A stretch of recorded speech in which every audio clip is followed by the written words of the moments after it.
What's up, everybody? Welcome once again to a special edition. Usually we have the big focus on Thursday nights, but hey, it's been a wicked while, probably 72 hours or so of football over in England. So we are here, back at it. I'm not alone. I'm actually back with the guys. So they are just holding up back. They will be in shortly, but I'm going to bring in my other rival from the other half of Manchester. What's up, Haizam? What's up, homies? What's up, brothers? What's up, next thought situation? What up, everybody? How you doing, bro? How you doing? Yeah, I'm good. I hope everyone's calm after the drama, which we're gonna address later. Yep. Calm before the storm. Yeah. Football just hit. I think probably will just hit by a bloody tsunami, man. Bloody tsunami. But hey, we're not going to talk about it now. We're not going to talk about it. We are still, probably gathering up some time. And, we will probably, like a volcano eruption. So we are just gathering up some volcano eruption. Let it build up or slowly build up. And then we eventually hit it up. That is why I'm in red lighting today. It's a little bit somber. So a red lighting means angry. The devil is here. So we are ready to unleash it. But despite whatever just happened, we still had Premier League football being played over this week. And I don't think anybody was aware of what happened.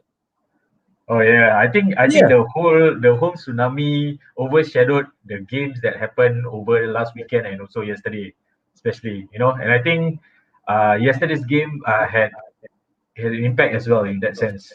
Yep. Definitely. So I think one of the games that played off, and I watched the game though. It was Liverpool versus Leeds. I don't usually watch Leeds game though. I mean, it's I usually watch Leeds game when they are played on Saturday or Sunday early. But usually that day I was not working the next day, so I decided why not? Let's just catch the game. And it was really good, bro. The intensity that Leeds brought in was hyped up, and I don't really see much of Liverpool action there, but it was an exciting game. I was surprised that the game ended actually 1-1. It could have been more than just one goal. Either team could have won it. I'm not too sure if you have catched the game, bro, but I think Leeds this season, they should be actually given some recognition, man. I mean, with Bielsa, bringing that Kung Ho football to the league. I mean, they deserve every credit to be here. Actually, they're not playing it safe for all that you know. Remember, start of the season, people are saying, I think 10 or 15 games into the season, people are saying, is Bielsa able to do this? Is he able to continue the current form of playing attacking football throughout? Keep running up and down 90 minutes. Can they sustain? But hey, 32 games in, and they are able to sustain it. And the other game was Chelsea against Brighton. That was super boring, bro. That was such a dull, boring. I wasn't expecting Chelsea. Come on. FA Cup finalists, Champions League semi-finalists, and they're performing like that is really, really interesting, though. But we are done with these Premier League results. We just wanted to let the world know, hey, look, despite whatever happened, these were the two games that were played over the week, which if you guys have missed it, but these are the results. Liverpool drew 1-1 with Leeds, and Chelsea drew 0-0 with Brighton. So this was the game. But guys, today's episode is not about this. Today's episode is nothing about any Premier League games. Today's episode. Oh wait, I think we're missing someone though. Just give me a minute, bro. Hello. Yeah, bro. You're on it. Sorry, but hey, no, bro, no. Sorry, but Arsenal fans are not allowed. I thought you guys are in European Super League though. But hey, guess what? A United fan and City fan are here. We are the same bunch. Let me get you in. Come in, bro. Come in. You're in. What's up, bro? Here comes the money. Here comes the money. Money.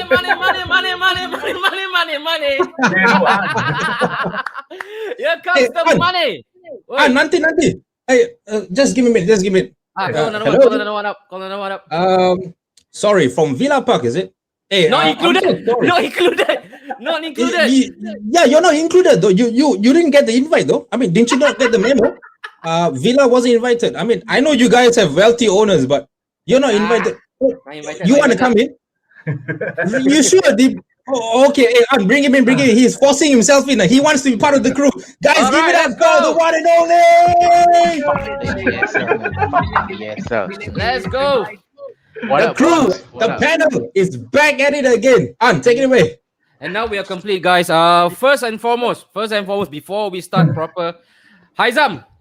No, the last time human race took out their swords and go all guns blazing against each other was the flat Earth theory, right? You have the Earth is flat and you have the Earth is round, and the battle is right now ongoing. Have you seen such a debate so ferocious as this, Azam, over the past 72 hours? No, I don't think so, man. This is brilliant. Like the world is talking about this, European Super League. Until the fact that when Mourinho got sacked, no one even bothered about it. And that's a true hallmark. And that's a true hallmark of how big the magnitude of this whole story, this whole saga, right? The fact that we completely forgot that Mourinho, Mr. Hollywood, got sacked. That is a true litmus test of how big this whole news is.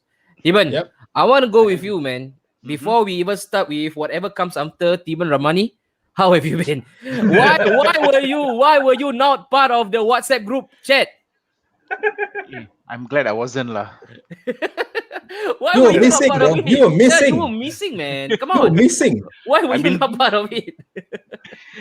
Wait. Are you talking about the ESL shit or are you talking about our WhatsApp group chat? I know you know for sure you're part of it. You were missing. This was what happened, all right? Anwari called me in one day and told me, hey, Joe, I think Deepan, is it because he's not invited? Or then he's pretty quiet and he's not fabricating it. I swear to God, I swear on my mom's life. He's not even replying any messages. The little things, he's not doing anything. Is he okay? And then I told him like, maybe because he's just pissed off that Villa is not invited though. No. Let me set the record straight, right? Let me set the damn record straight. Me not being active in the chat last week has nothing to do with Villa not being invited. I'm glad Villa is not invited in this. Is it you're getting married again? You sure? Bro, I don't want to get married again, bro. Once. But then guys, so good. But no lah. I've been very swamped with work last week, so because I'm doing a new shift, so I start at 7 a.m. and I finish at 4. So when your texts come in, is the busy part. So I have no time to reply at that point of time. And then when I end work, I just want to take a nap. So just been not that active because of that. Okay. All right. Good. Okay. Good that we are all back together, Joe. Yep. It's good that the 4 Power Rangers are back. We are missing one, but hey, who cares? Now we can perform the perfect Megazord. Let's start first, Joe. Have you done the proper introduction right now? No. Since we are all back in town, all right, guys, continue watching. Please, very important, really imperative that you share this content out. Please be generous, man. Be generous with the share button. It's just a click away. Just flex that finger muscle of yours. Share it wherever you're watching this from. That will go a really long way because tonight is going to be a bag of emotions, a lot of emotional outcry, and I cannot promise you that the 4 of us will remain friends right after this. Right, Steven? I think we're gonna have some guns blazing coming on. Me giving a headshot to Joel. I've got a sneaky feeling. Practicing the not replying any messages. You see that even has a slight edge to it. But tonight, what's the agenda, Joe? What's the agenda? The first one, wow. We have never ever in our entire living watching football, you have never come across such a news of this magnitude, earth-shattering, jaw-dropping, knee-jerking news. Of course, we are going through the ESL, the whole rigmarole of it. We're going to go through A to Z, and we are going to lay our very own inquest of what happened, why did it happen, and is it really dead in the water? Are we looking at the next revival? Who knows? And also, right, Haizam mentioned earlier on, when I asked him, is the earth flat or round? We mentioned about Mourinho sacking. No more tears. No more tears left. He has been sacked. He has been relieved. Is it any news though to any one of us? Are we even surprised? And then the third one as well, what we are going through. Joe's favorite man in Manchester United. Joe started supporting Manchester United because of him. He's called Ed Woodward. What happened to Ed Woodward? True inspiration. Why was he being hung out to dry? I thought his idol is the Glazers. Wait, speaking of that, we will hit the button right after this.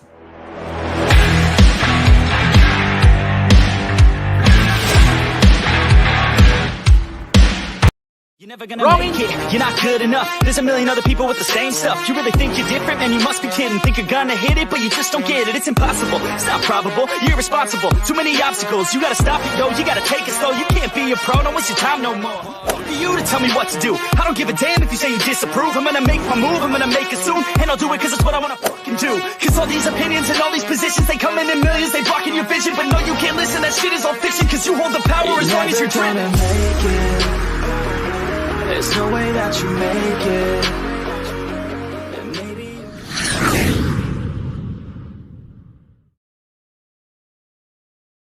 Woohoo! Straight, let's get What's cracking. up? Let's get cracking the first one. Hello Aizam, selamat berpuasa.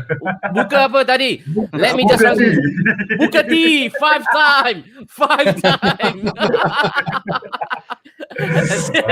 The next one, Nicholas Victor Anil Kasim. Wait, Haizam, do you have any words going out to your Gina? He's be getting out of hand. Is there any advice for him?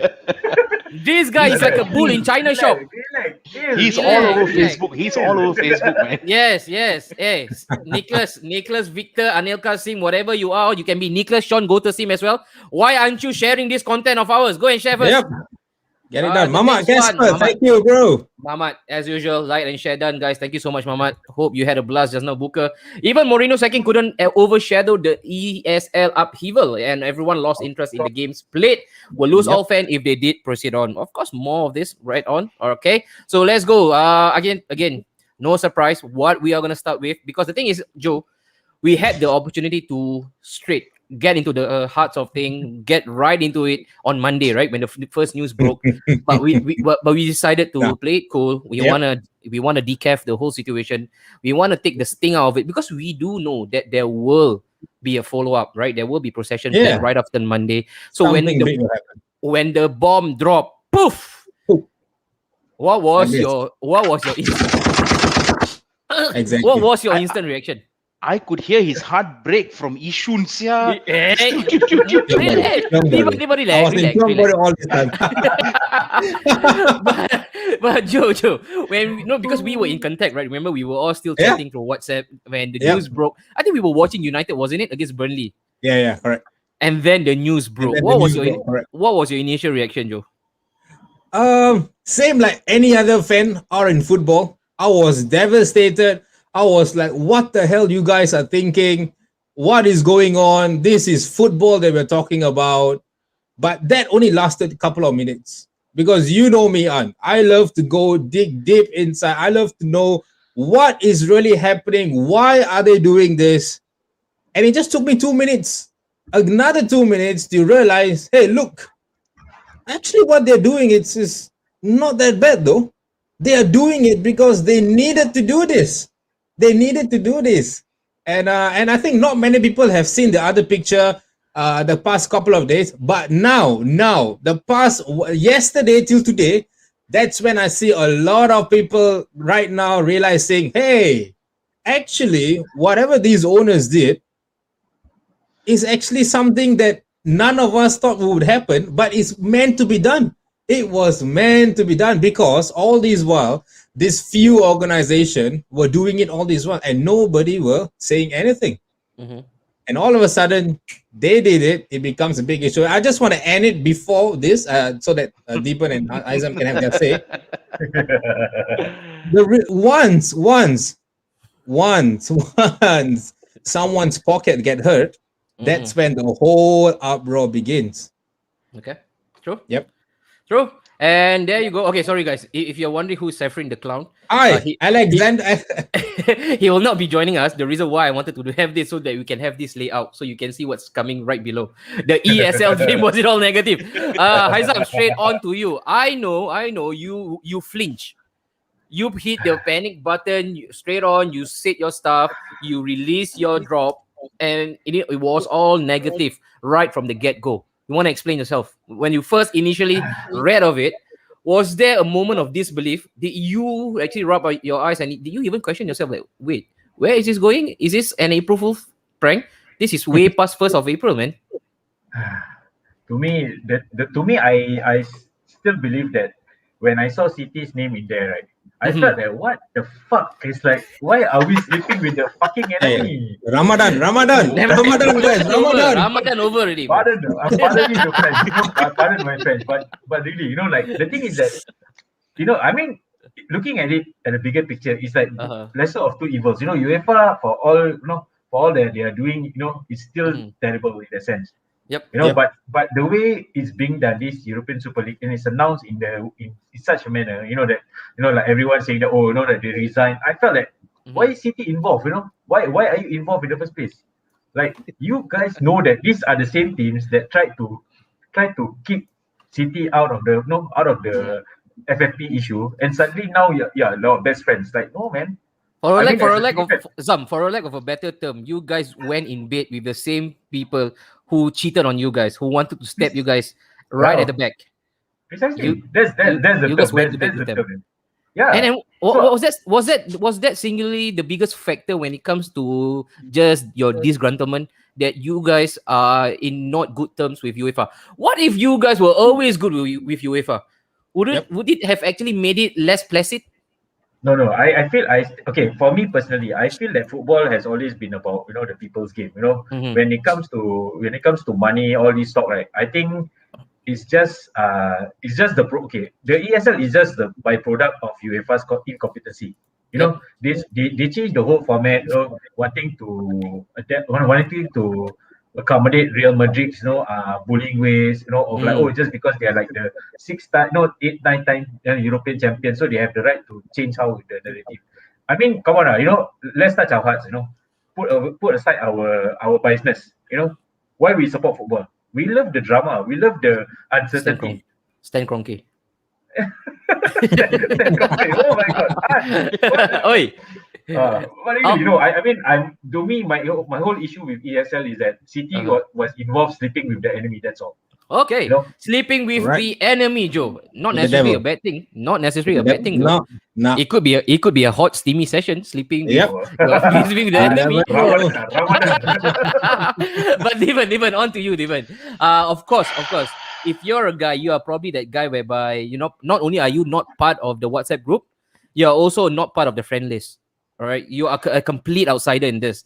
So when the news reached your eyesight, how did you first digest and process the whole news? Actually, when I first read the news, right, I wasn't immediately furious like how I reacted over the past few days. Okay. I was wondering what this ESL is going to do the rest of the league. How it's going to impact. I mean, let's be honest here. UEFA isn't the best of they are not the most trustworthy, honest people. They also corrupted, let's be honest. True. Definitely, I agree with Joe on that. But when I read comments from especially Florentino Perez, the more I was on Twitter and reading comments, the way the 12 clubs conducted themselves, sad to say, right? The way the 12 clubs conducted themselves, they made it seem like they are the elite of the elite and they deserve to be there, and it's a position that they are entitled to their position. That pissed me off.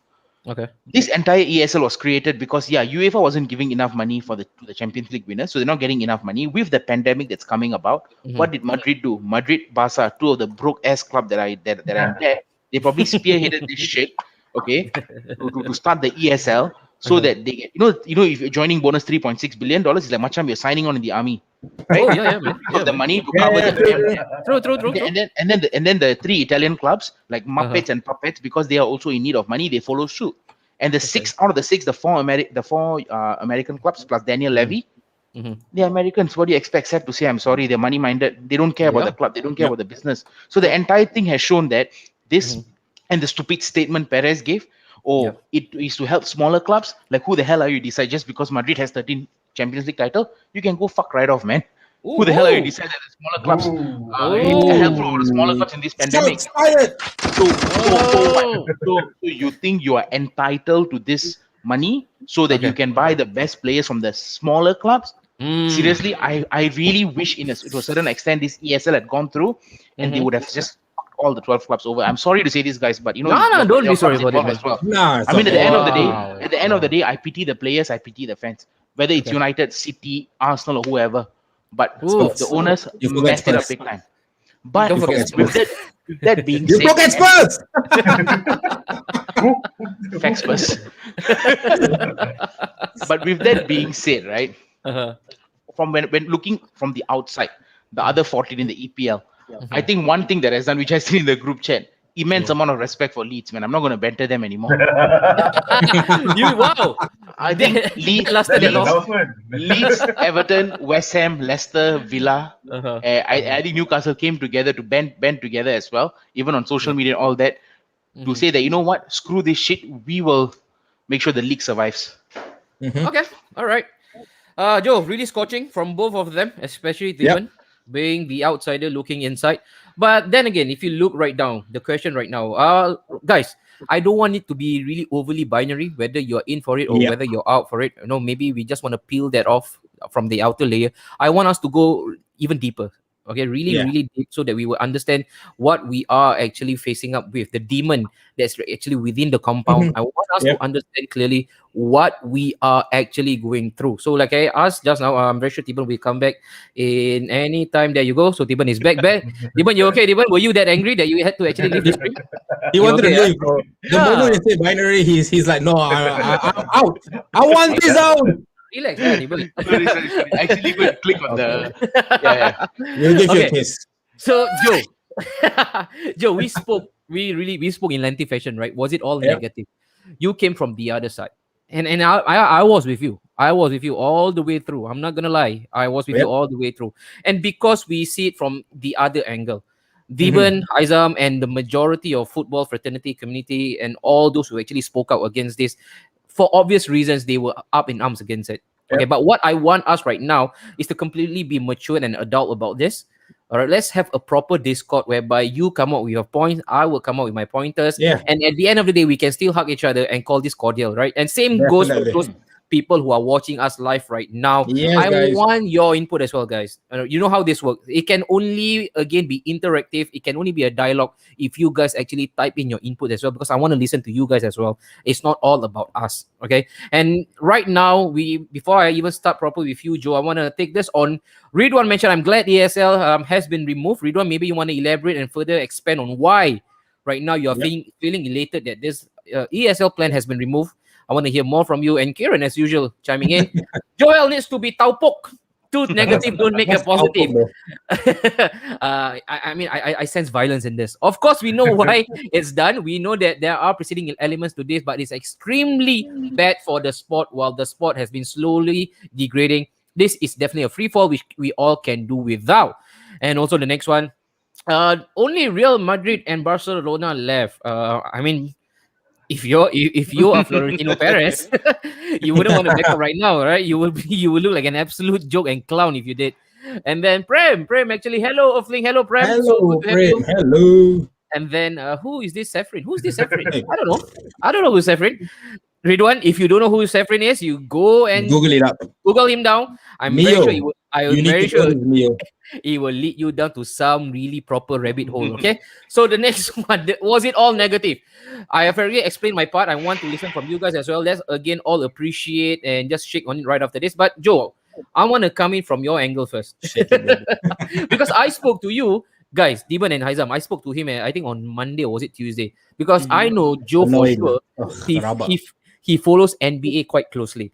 Right. And as you know, this ESL program is trying to mirror exactly that of the American sport, right? They call it the franchise sport. Yes. So I want to understand better, because I'm gonna put my hands up.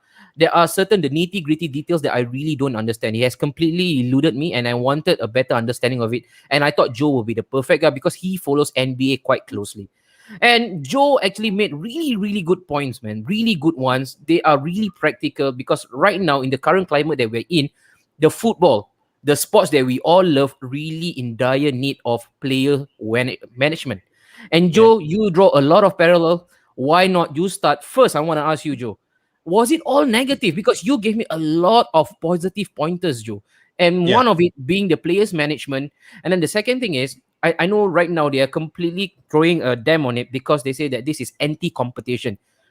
You went against the grid because you told me, An, if they know American sport, it's hell of competitive. and it's really high intensity. And we can definitely emulate whatever that's been done in America for football as well. It's just a matter of getting used to it.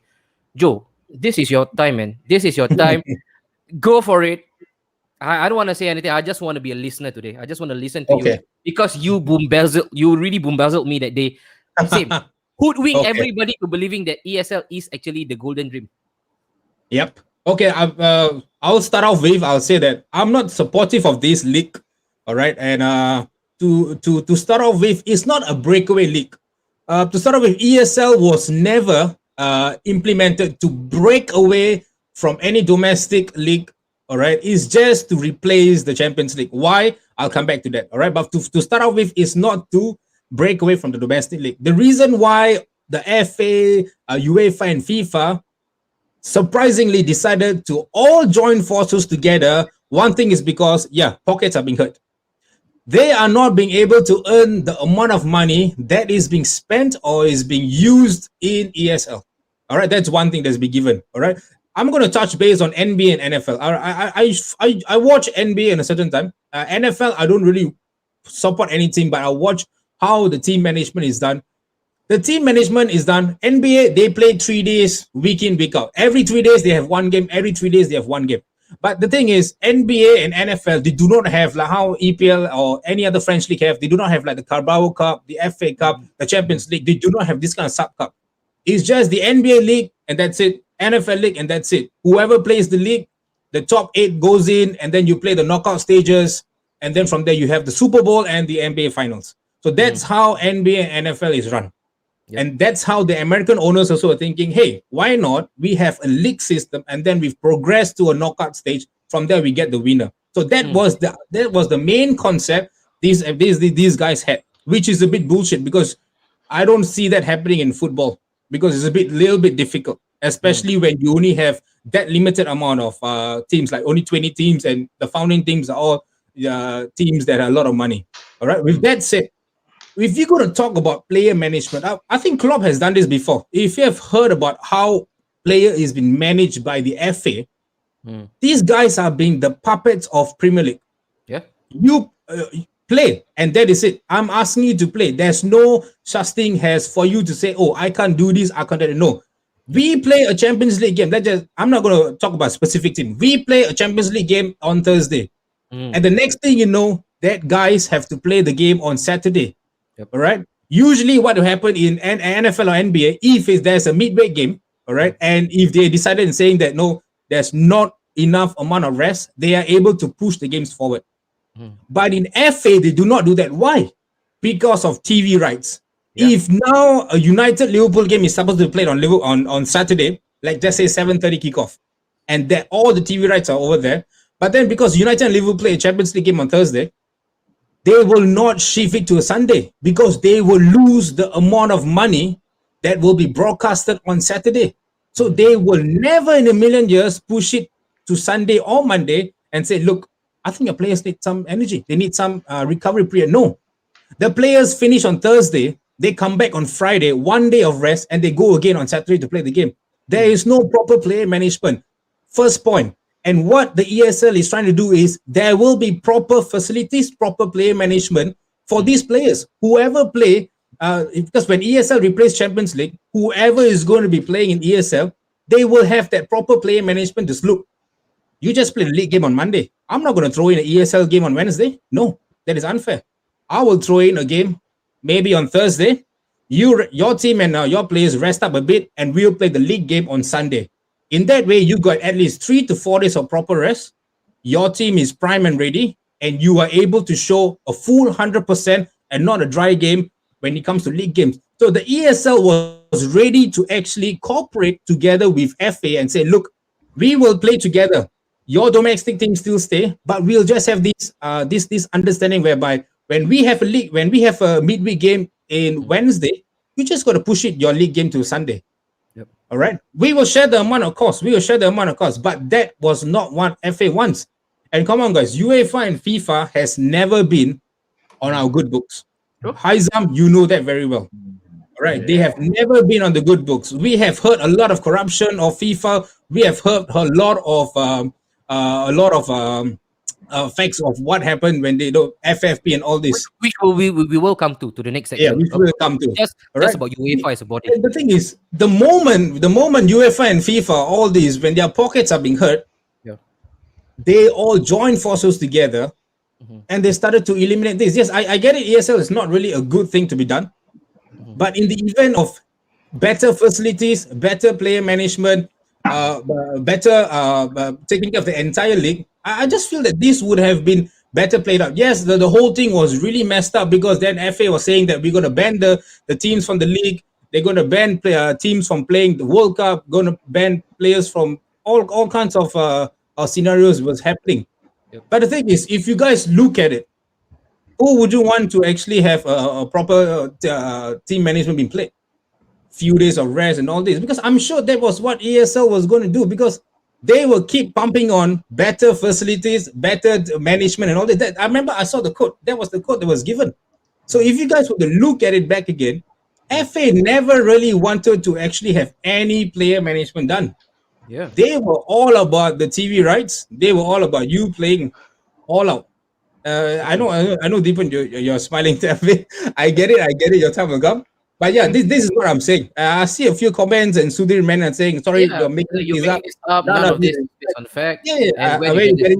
Yeah, you just got to read up, Sudhir. If you don't read up and go above the water and just say, "Oh, ESL is here, so much money involved," boom. And I want to say this: just because someone's pocket is being hurt, the biggest three organizations in football gather it up. One bloody racism, and nobody is here to stand up. Nobody's here to stand up. And you're telling me to talk cock. Sudhir, if you got the balls, you come face me. You can call my number 82012840. We can talk about it. Don't come and sit behind my bloody fucking screen and talk to me. If you really want to talk, we can talk about it. No issues. All right. ESL is all about great. Yes, it's about great. There's no relegation, obviously, because it's just getting started. It's just getting started. I mean, eventually, a couple of years later, they will actually come up with relegation. And eventually, because the thing is, this was not a competition to replace your domestic league. It's only to replace Champions League. I mean, get it in the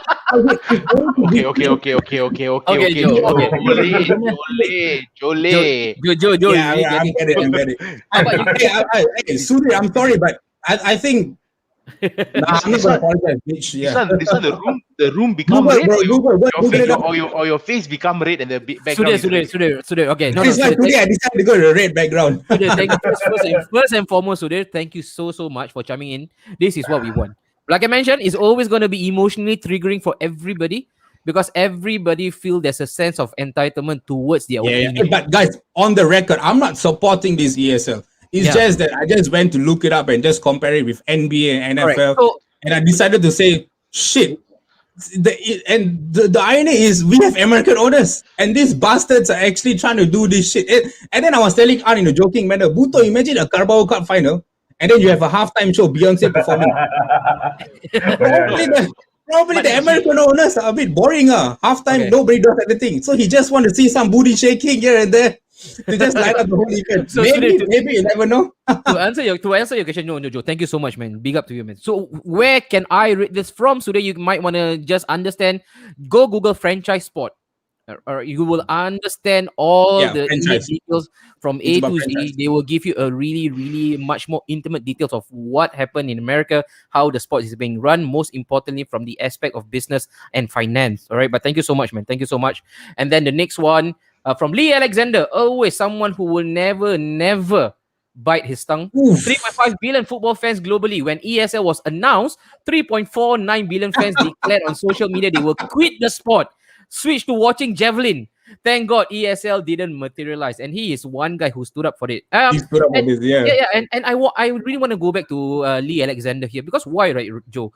When the bomb was being dropped by all the leagues, especially from UEFA, that right now there is a new coalition plan, the backdoor government. I think we all know about the backdoor government recently, right? This is the football version of backdoor government. There's a brand new alliance, and it's the Ocean 12. It's much like the Ocean 12. They wanted to run away with the wealth. They wanted to run away with the gold. But of course, this is completely and utterly one of the biggest failure in football history when it comes to running away with the wealth of the people. They tried though. They tried. but the thing is, what really pisses me off, right? everybody suddenly wanted to be extra philosophical. Everybody wanted to be extra profound on what's their entry into football, how they fell in love with the sport, and why this wouldn't work, blah blah blah. You have all those stories of why this shouldn't happen. This will actually shake the very bedrock of football. This is again an arsonry on the social fabric of football. This goes against the integrity of football, but nobody actually understood why it was being created and what would be the best solution. And Joe, you mentioned right now there can be some positive injected into this whole program, but of course we also do lay a test that it's not completely foolproof, the plan. There needs to be major tweaking in the plan. If we're not saying that major tweaking, we all understand that. Haizam, now that you've listened to our guy there, Jole, he compared the sports or this whole initial idea or proposal to the American sport, which have actually served them really, really well, and it has actually made them a lot of money in a boatload. Why couldn't this be again exacted in the English football? It's just football per se. I think if you look at the base of football is the game where anyone anyone can enjoy regardless of your status, your ability. It's not supposed to be a sport where only the rich can afford to do. So I think listening to Joe's discussion just now, I mean, I can understand where it's coming from, because you see the thing is that because of, I think for the longest time, ever since the start of the Premier League in 1992, it has always been a lucrative business. Football has become a multi-million product of business. And I think when Joe mentioned about the franchise, I can understand that they tried to do something that the NFL, basically the NFL, all that, the National Football Basket, NBA. But here's the thing: football is a global sport. Has always been a global sport. When you do things like this, you're not revolutionizing. You're not revolutionizing things. You are actually disrupting the whole fact that why are you making it so exclusive to the fact that you are defining the elite thing based on your judgment. Like if you're talking about historical clubs, right? You can talk about a lot of clubs. You can talk about Aston Villa. You can talk about Nottingham Forest. You can bring Sheffield FC into the picture. No, you can even you can even talk about Ajax and PSV. As a matter of fact, Porto, Sporting. Precisely. Yeah. Listen, the thing is that if you look at it, it's being headed by, Real Madrid, and Juventus. And these are the two clubs, like what Steven say, that they are not making money. They are basically being impacted the most by, and Real Madrid is going bankrupt in that sense. So making this, where is the fairness? What are you talking about? Like European Super League? Like even for me, right? I mean, growing up, I personally felt that when they changed the Champions League format, it has always been a joke. Yeah. It's been a joke. We've been through this. We've been through this before. Yeah, why are you trying to change? Why are you trying to change something that is like football has always been about the beauty of the underdogs, David versus Goliath, the unexpected results. You are doing this, like what is the difference between the European Super League and the International Champions Cup for that matter? I felt that looking at the ESL, right, I felt that it was just a competitive ICC. Okay. Yeah, it's just about it's just a money making thing for them. It's not about the competitive or the sport. No, it's not about sportsmanship. It has never been about. It's just the fact that we need to make ways or money, and using the pretext of because UEFA is selling them short. UEFA for the longest time we have already know that they have never been fair in that sense. Changing things here and there.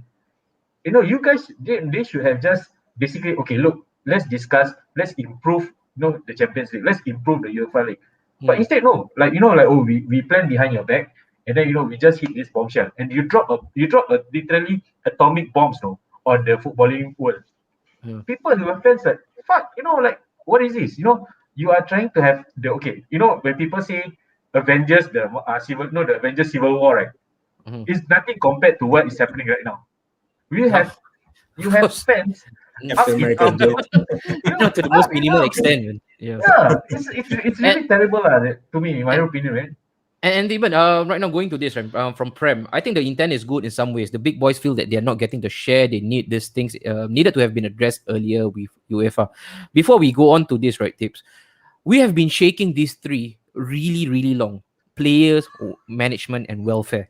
because why they are being treated like those gladiators, just for pure spectacles and entertainment.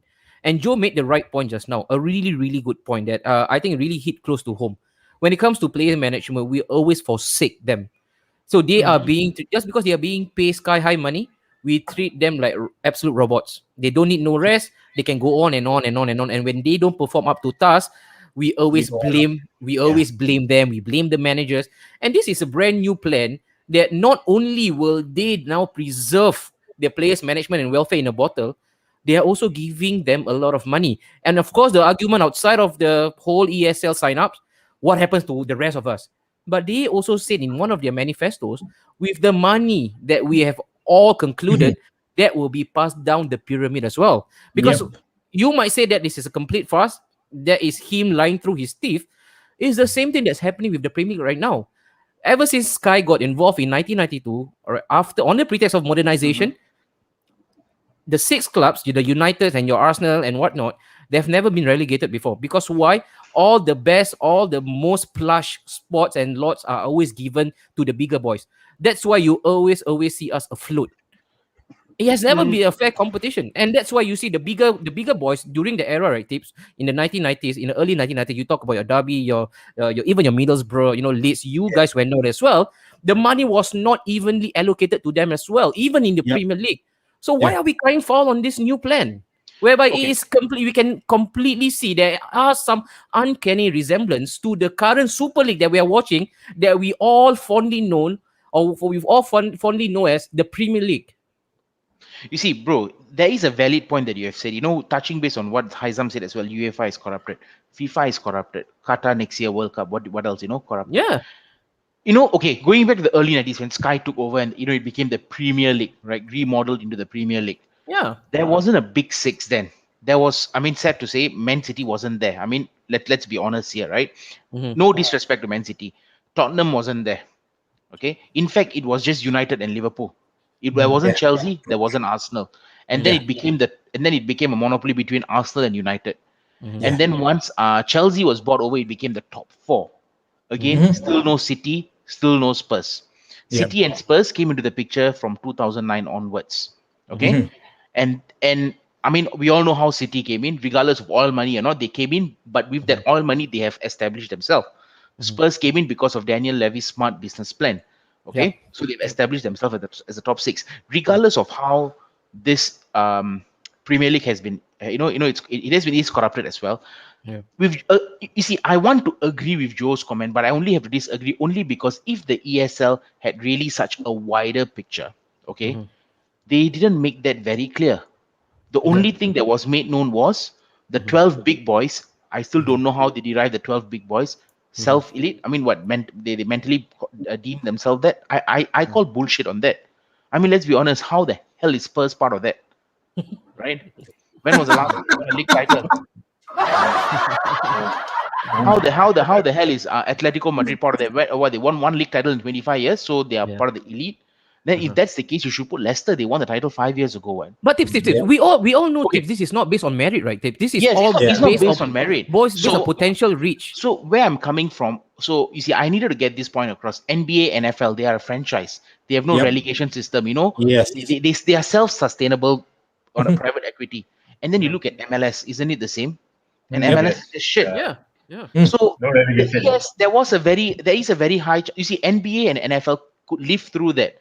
But I think with football, there needs to be a relegation promotion battle. If not, yes, the ESL, even if it had pushed through, even if they had gone with their manifesto, with well intent, right? Okay, to do the players' welfare, which I honestly, I'm not going to use the word talk cock, but I'm going to say I don't think the owners had the players' welfare in mind, Joe, when they signed up for this EFL. Honestly, it was the money. Now, with that being said, if they really had all this intention in mind, they should have laid out their manifesto concise. It should have been precise, concise, and clear, and then not invite teams based on merit, but based on not based on money, but based on merit instead. Okay, so I want to understand. I really want to understand this. Okay, so this whole holler, raw, scream, and shriek from the football fan online, could it all be coaxed them into believing that if this is again being designed such as there is promotion, there is demotion, right, is based on merit. At least, let's not talk about 15, because the founding members will always be there, right? They will always be there. Like it or not, they will always be there, because at the end of the day, I put it in the most simplistic analogy.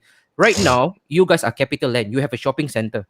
When you open up the shopping center, the first thing that you will look for are the best tenants. Who are going to be my anchor tenants? Because I need the foot traffic. I need the money to be rolling in, and that's where the smaller shops, right, will get the overflow from my foot traffic, because the anchor tenants are bringing in the money. So right now, I want to understand, like I mentioned, this whole outcry from the fans, because I've been reading a lot, and the more I read, the more I get drowned in the sea of comments. All those they like to romanticize that, oh, football started for this, it was because of that.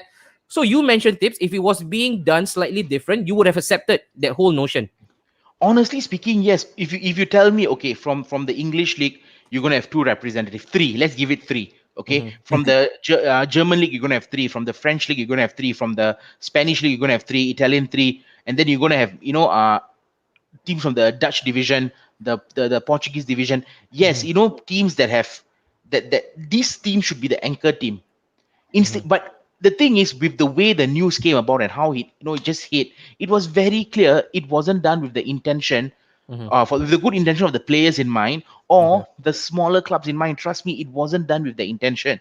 I really, really don't think Florentino Perez or or the Barca president or the American owners had the welfare of the players in mind, or smaller clubs in mind, before they did this. Come on, let's call absolute bullshit. If Villa, Villa fan, if Villa was a rich club, let's say, and they took Spurs' place and were invited to the ESL, I would still react the same way, because that is disgusting. Okay. Yeah. Okay.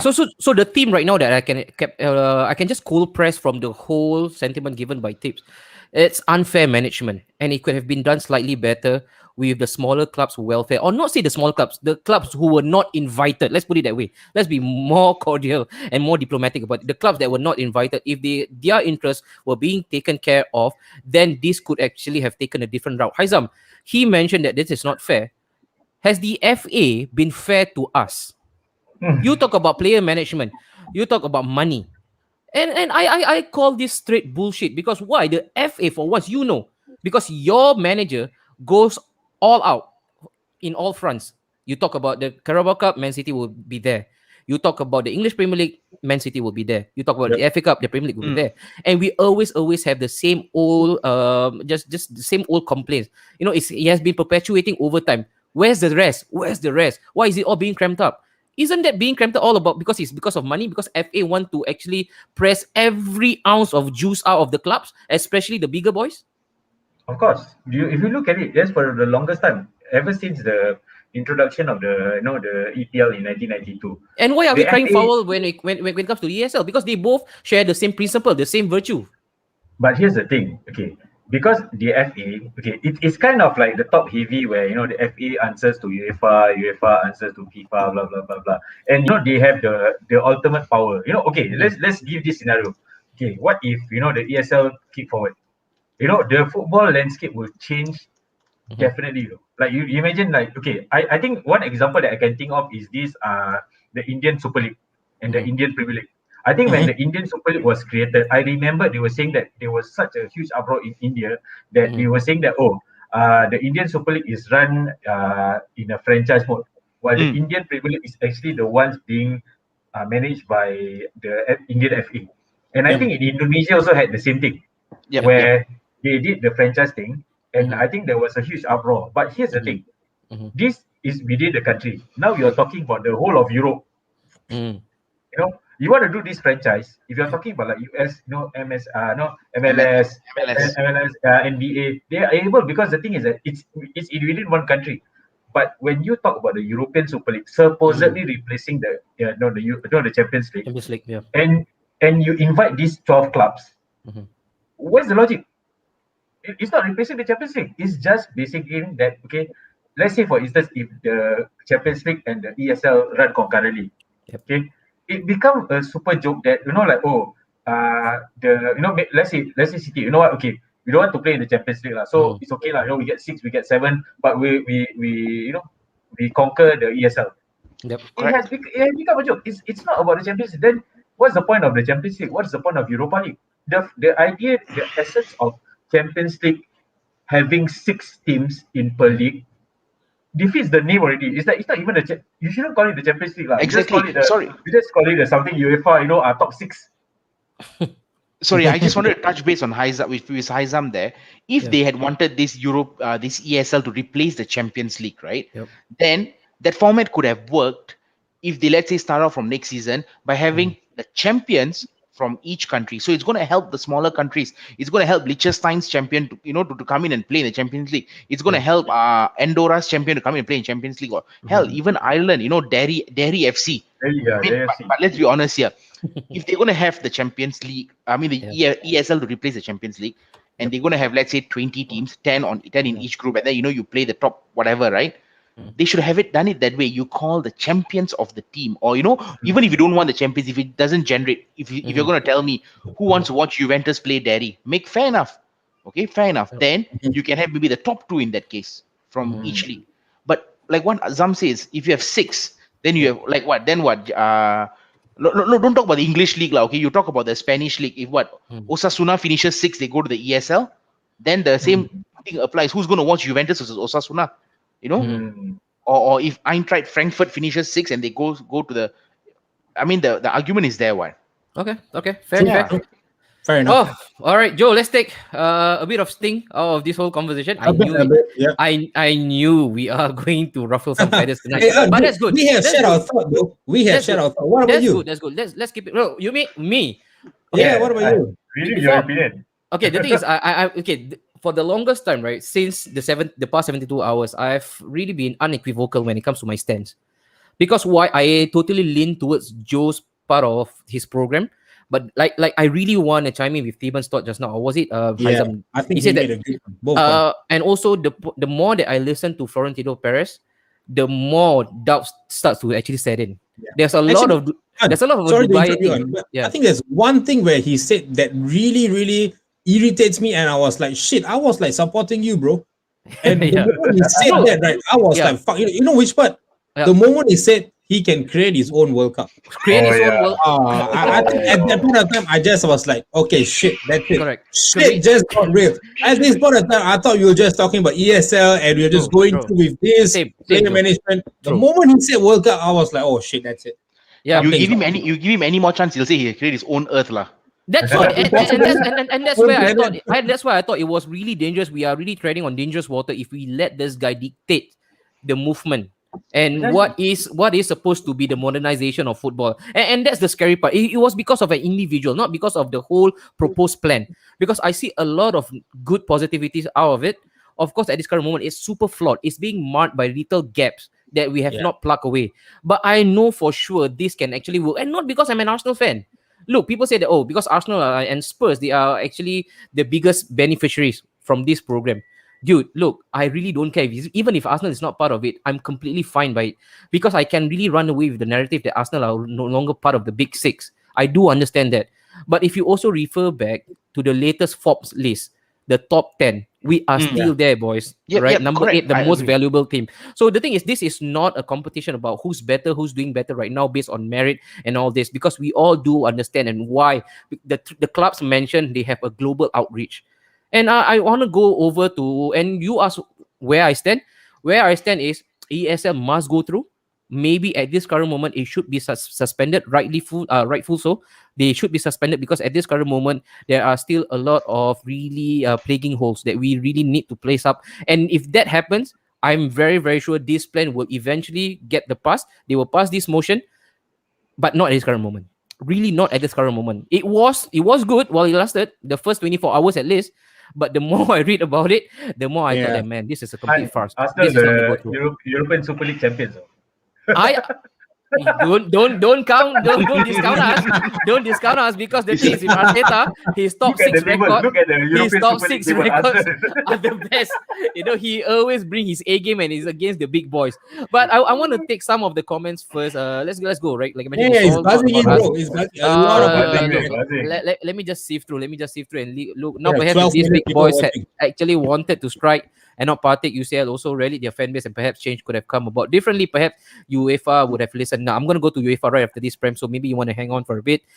Considering if it happens, does it give teams like Everton, Leeds, Aston Villa, etc. a chance to establish themselves as a new big force, much also like Sevilla? At this current moment, the dream has actually sailed past. Maybe, but because they mentioned that, Florentino Perez actually mentioned that, no, who says that these are only meant for the big 12? Because they have intention, apparently, according to him. Nobody can ascertain that degree of truth. That is done. Two camps of greedy men could have been done in an amicable manner if these owners had their fans on the side. And that's where they completely missed the trick. They did not consult the fans. Because if they did that, then I'm very sure they will come up with a viable solution on how to resolve this. Who allowed billionaires and ugly arcs to actually buy clubs? Who allowed for obscene money to be paid to players and agents? Why didn't they stop this? Why do TV rights have a bigger say? So the current football climate is not really great either. People are comfortable with the current climate convenience. Well right? said. Well said. Yeah. And Well said. I feel partly responsible for it because again, I'm a consumer. I'm an ardent consumer, and we've been feeding this monster for very long. We've been feeding this monster very long, and right now he's going for blood. He's hungry. He wants more. He's not getting it. Thus, the proposed plan of the ESL, right? Haizam, I don't know whether this is much you can actually agree with us. We actually fed this monster. It started with just Sky, and then they actually gave a pass to Chelsea, and then again, no shit against you guys, Man City. They also gave a pass to Man City, and they were running away with the money. Right? Because the thing is that money talks. If you look at it, right, like when in 1992, right, the picture is always this, that United and Liverpool were basically hot iron, striking it while it's hot. Of course, they're gonna fix that. Okay. It's United and Arsenal. Arsenal. Guys, watching out there is still ESL topic, guys. Do not run. I just forgot what people that said it. Oh my god. I just lost my train of thought with that, Okay, let's go. Let's stop for a bit. Let's pause for a bit. Kieran, thanks for the American sporting culture lesson, Joe. Some good points there. And you were saying facts, and that's the current scene that we actually need. Agree that this was a meant to replace domestic league, but that was the result of the domestic governing body's response. However, the main issue the fans had with the ESL was generally the exclusivity and also lack of meritocracy. 12 clubs having no earned rights to play in the league called the Super League when most of the teams are underperforming. Like I mentioned, it's because of the money, and that's why they are trying to run away with it. Yep. No, and it has nothing to do with merit, and that's where they completely got this wrong. For me personally, again, I'm very sure they go back to the drawing boards. I don't know, maybe this time without Agnelli and without the Glazers, or perhaps without Ed Woodward this time. Maybe we'll come up with a better plan. So basically, none of this is still effect. You're assuming the US model will be used in ESL, bro. So that I think it has come to a point whereby this is boys to men, end of the road. You really need to go and read up. All right, David Alaba confirm. Thank you, Vibaf. Thank you so much for going completely left. 5 years, man. 5 years. And I guess the flip side, this whole for us have revealed the true ambivalence of the club's values and ethos, and also brought up again the whole monopoly angle of the footballing governing bodies. And so you hear brain idea, but good fallout actually. No, it's good. This is probably the biggest catalyst that football ever needed. Okay, and he mentioned right now he has also revealed the owner's true ambivalence. I don't think I actually didn't know that part of my owner. I knew that part of him since 2004, Kieran. This is nothing new to me. I don't know whether this is new to you, though. You're a United fan. This does not come as a rude shock for me because I knew all along that this is purely business for Arsenal and Stan Kroenke. But I think what it does, he has actually reared its ugly head for the fans as well. As much as we want to applaud the fans' heroics and their valiant efforts, those people from Leeds and also Chelsea. But look, aren't we also the same people who keep on beating the drum when it comes to transfer? We want our clubs to sign the mega players for mega money. We push them to the very edge because we want them to compete. And in competing, we also lose the true ethos and value of football. Which is like what United means. Too much money. And now we are completely turning our head around because the big boys right now, they are hurting badly financially. Aren't we also the byproduct of that? Aren't we also the same people that has been contributing to this whole fallacy? Aren't we also responsible? No, but you see, we are. I mean, you see, as fans, we have our dream. We just want, I mean, come on, you wanted what's his name, Sancho, to go to United last season, right? Well, and you know how a lot of United fans, and just like how City wanted Messi if he walked out of his contract, or Arsenal wanted but eventually they got Partey, and how every club wanted a certain player. That is a dream. That is it. By the end of the day, if the club does do that, then they are ultimately paying their money. But then if they are paying such huge exorbitant amount of money, then they can't complain when the smaller clubs are leeching on that and drying them out of the money when Declan Rice is valued for 80 million. Then so the football ever since the early 2000s. Ever since 2004, let's say Chelsea. You can say that, but I know your point. Basically, Chelsea came in, changed the entire model. Man City was bought over. It just started. PSG came in, Neymar's a sale. It just went out of control. It inflated the market massively. It did. But that is how it is right now. But it's still. I understand where you're coming from. Yes, we are a part to play. We with our ambition and the greed and everything, but taking that away and then now just making it only for the 12 clubs, that I think doesn't suit well with any people. Okay. I think one of the comment Lee Alexander said, when you go through it, you will see what he meant. Okay. With ESL money, Arsenal can compete. Is it the one? We'll go through. Yeah. Agree with the team, and then let's go. Papa Bear, are you not entertained? Are you not entertained? Hey. He was grinning from year to year, man. His ammo was full, and he was shooting. Everton was on fire, bro. They were keeping the lids really tight, and then once they open up, they all went berserk, man, attacking us. Let me just go through. Let's see what we have. A lot, Joe. A lot for me to choose from. A lot. Yeah. Because American sports are catered to only their country. That is actually alluding to Haizam points as well. Haizam actually made that clear. Is because it's being run just geographically within that country, and that's why they have actually good flourishing success. Perhaps if all the energy of the fans football organization utilized for racism, that would be better. I'll come to that because that is under UEFA section. Okay. Yep. And then he says, agree with the comment. Are you not entertained? Calling themselves European Super League teams like Ajax, Benfica, Villarreal, Nottingham Forest not invited. Why? The UCL is first part of it, if not even UCL most of the past decade. Like I mentioned, right, this is not again based on merit. Because if this is based on merit, then none of us will be having this conversation right now. Right? Let's get this clear. I agree with that. Even since Spurs 12th, Atletico, the same thing. Oh, yeah, okay. Same the one thing. I said earlier, yeah. But the thing to keep in mind is that all these 12 clubs are heavily in debt. Hold it. One of our boys would like to make an announcement. Okay. Based on what facts that you think City is in debt? Go read up. Go read up. All right. They are missing PS again. It's the same team, right? They are coming out with all these giants of their own domestic league. But look, don't include the Dutch league because the Dutch league has just actually combined with the Belgian league. So they are in no way, shape, or form they can actually include themselves in ESL because they themselves just combine both the Belgian and also the Dutch league together. So I don't think they can actually just go on a complete tap out to join the ESL. Again, number 12 club then be untouchable as they accumulate talent and hard cash. Every other clubs will be feeder. You know what? And one thing that really irks me out, right, guys? This feels like a bottom feeder culling system. Whereby we don't care about what happens below the 12 teams.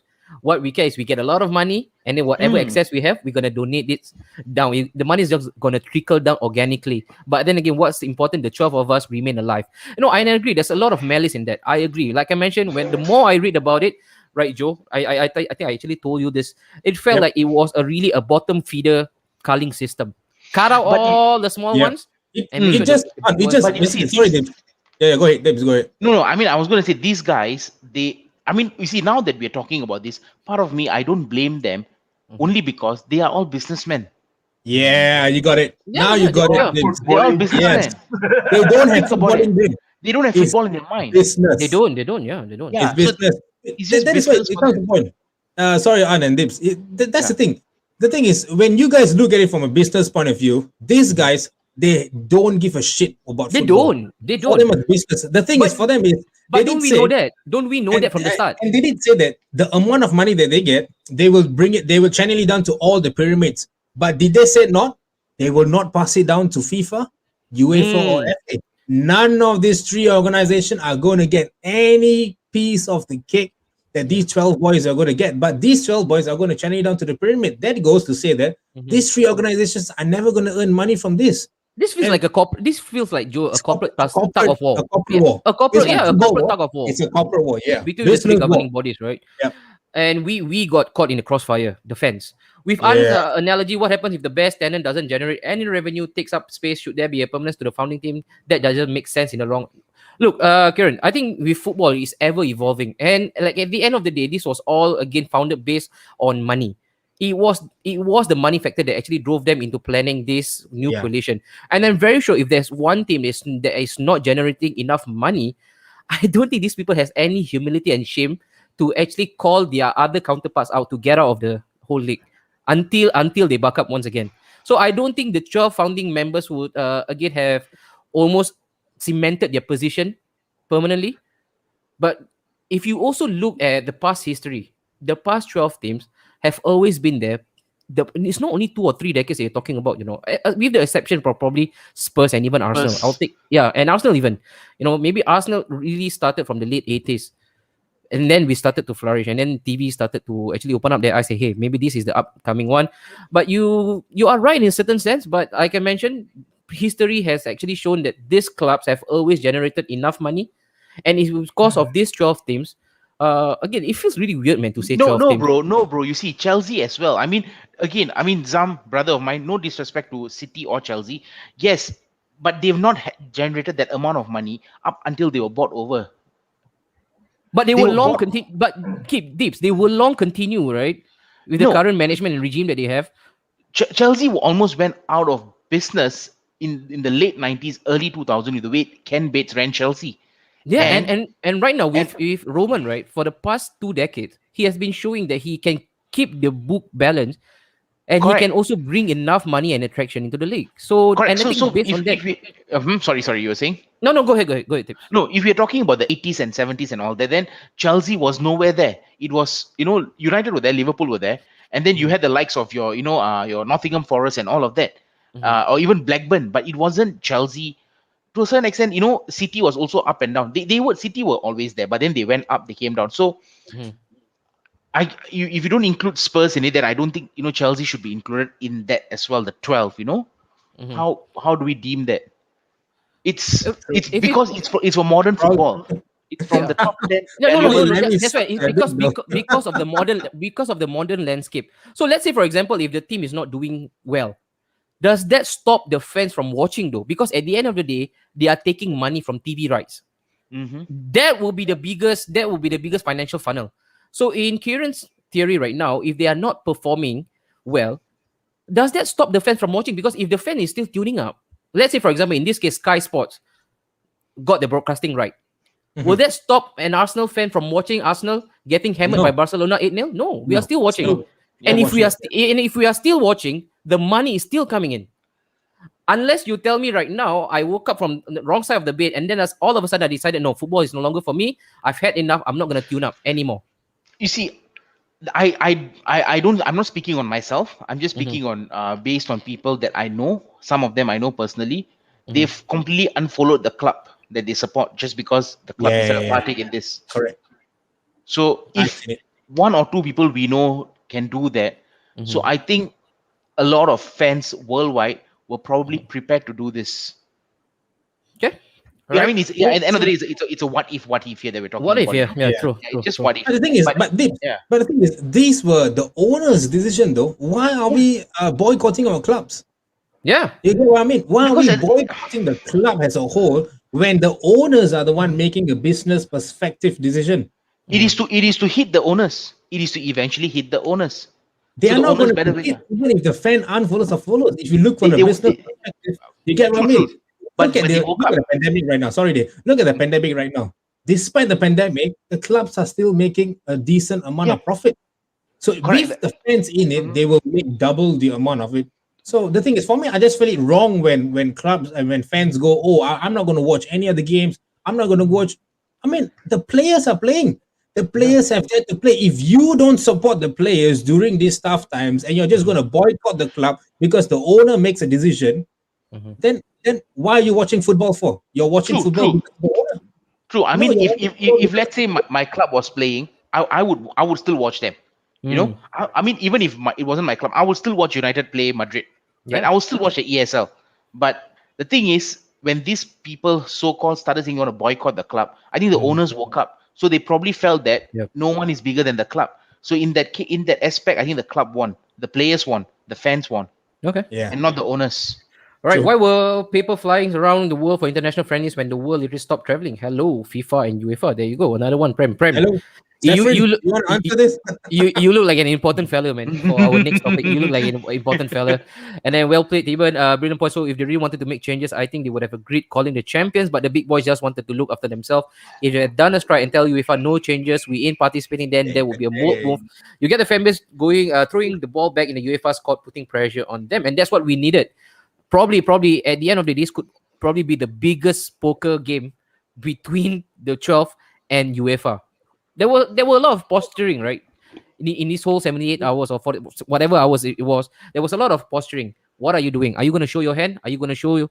Let me call your bluff. This is really like a poker game. It was good because there were no details lah. These are the teams of a lot of European pedigree too. With ESL money, Arsenal can compete for Jack Grealish. No ESL. Breaking news: Arsenal signed Jack Wilshere instead of Jack Grealish. Now that we have to sign Jack Wilshere instead. On a pay as you play deal. Yes, because England need the Arab money for investment in the country and Manchester area. Did they finally learn to block Newcastle bid with the Saudis in 2020? Laughable. If the Saudis had blood money, then other billionaire owners don't. Ooh. Another one food for thought. Saudi. A new championship format. Okay, I'll get onto this later on. Sembawang Rangers. Then Real Madrid and Barcelona really dumbass. They can poach your best EPL players has to offer, but their own player release clause is 200 million. They are scared of losing. No, you have to read up the La Liga way of just structuring of contract. This is just not for them. This is also for the players as well, to protect their interest as well. Correct. All right. The new format was to appease the so-called super team. There you go again. But this has been remasked, rebrand. It has a brand new smell and look to it. And now everybody is just going to quieten down. Because, at last they are listening to us. Right? But first they were happy though. They were happy. They thought that now they can fight for the Premier League title. But then, hey. Champions League winner gets 120 million. ESL members get 400 million from JP Morgan. Ka-ching. Joe, remember guys, I actually spoke to this about with Joe as well about disparity in pay. Harry Kane right now is being paid in Spurs 200 million. Or rather 200,000 per week. Because Spurs don't have enough material and wealth in their coffers. But if they get into the ESL, wouldn't that now bridge the gap? So probably a player like Kane's quality. Look, because if we put in just the pecking order, Kane is probably top 3 players in the world right now. Or even top 5. But when you look at the disparity of pay... No, and you're going to rephrase that. Top 5 in the world strikers. Right now? Strikers. At least number 9, man. If you're looking at number 9, he's probably top 3 even. Yeah. You talk about your convention number 9, he's top 3. I think this is completely refutable. Watkins is still in there as well. You cannot refute this. But then again, but when you look at the pay package, it's really chalk and cheese. He's earning 200, while a young boy like Kylian Mbappe is earning what, 300, 400 right now? So wouldn't the ESL now again restore parity when it comes to pay package? There will be more balance when it comes to payment package. Haizam. So the thing is that like we're talking about when the 12 clubs are saying that the money will be channeled down the pyramid. Where is the guarantee? Like if you look at it, Real Madrid is in debt, Barcelona is in debt. Of course they're gonna take the bulk of the money first. So what are we talking about? If you're talking about they're getting the money down from JP Morgan, distributing blah blah blah. You just put it this way. I call bullshit on it. It's just like taking shit and sprinkling gold on it and expecting people it's gold mine. It's bullshit lah. The fact that the ESL has been trumpeted by Perez and Agnelli, so is a lot. The other clubs are not saying anything. Like the Americans are typical. The proposal is funded by John Henry. See. So go ahead. Oh, you want to say? Steven, you want to say something? No, I say John Henry, and then I went like, you know what? I'm not going to open my mouth. Go ahead. No. Just so you know, the 4 leading horsemen for all this project right now, it was the Glazers, all right? It was Joel Glazer, it was Andrea Agnelli, it was Florentino Perez, and it was Henry. 4 leading horsemen. He who shall not be named, the last name. The last one, sensitive. Because he has apologized. Yes, the trigger, I tell you, All right, ESL expensive Super League, and last but not least, Kieran, Demon is channeling my spirit animal today. Great point. By the way, fans are human, so there will be no new young fans if the thing is playing crap. So then there will be revenue loss. Agree to disagree. Agree to disagree. I think, like I mentioned, Kieran, I don't know if you would actually agree with that as well to the slightest bit. It will not stop fans from tuning up. You will always get the brand new batch of fans, right, Haizam? You are a Man City fan. You have never seen so many fans come up by your corridor ever since you got that new money, right? And the same thing could be the same theory could be applied as well to the Super League. That's all. Okay. Joe, I think that's good enough. I think we have wrapped up real good for ESL. Real one. But then I want to go to this guy, Saffrin, the guy who also shall not be named. The next one, a quick one. Let me see if I have this. So, guys, Saffrin, after all that's been said and done, are you now the good guys? Because right now it seems like he is the good guy, Saffrin especially, right? And I just want to take a couple of quotes from Saffrin himself. Let's see. Joe, you have actually okay, let's go. The first one. I've done it for you. All right.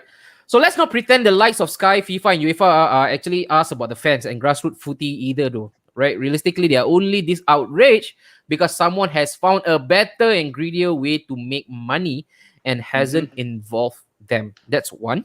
Okay. And then the next one as well.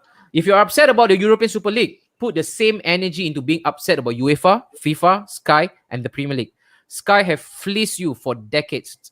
FIFA has fixed World Cups and taken bribes. UEFA is only interested in money and does nothing. Nada. Zero.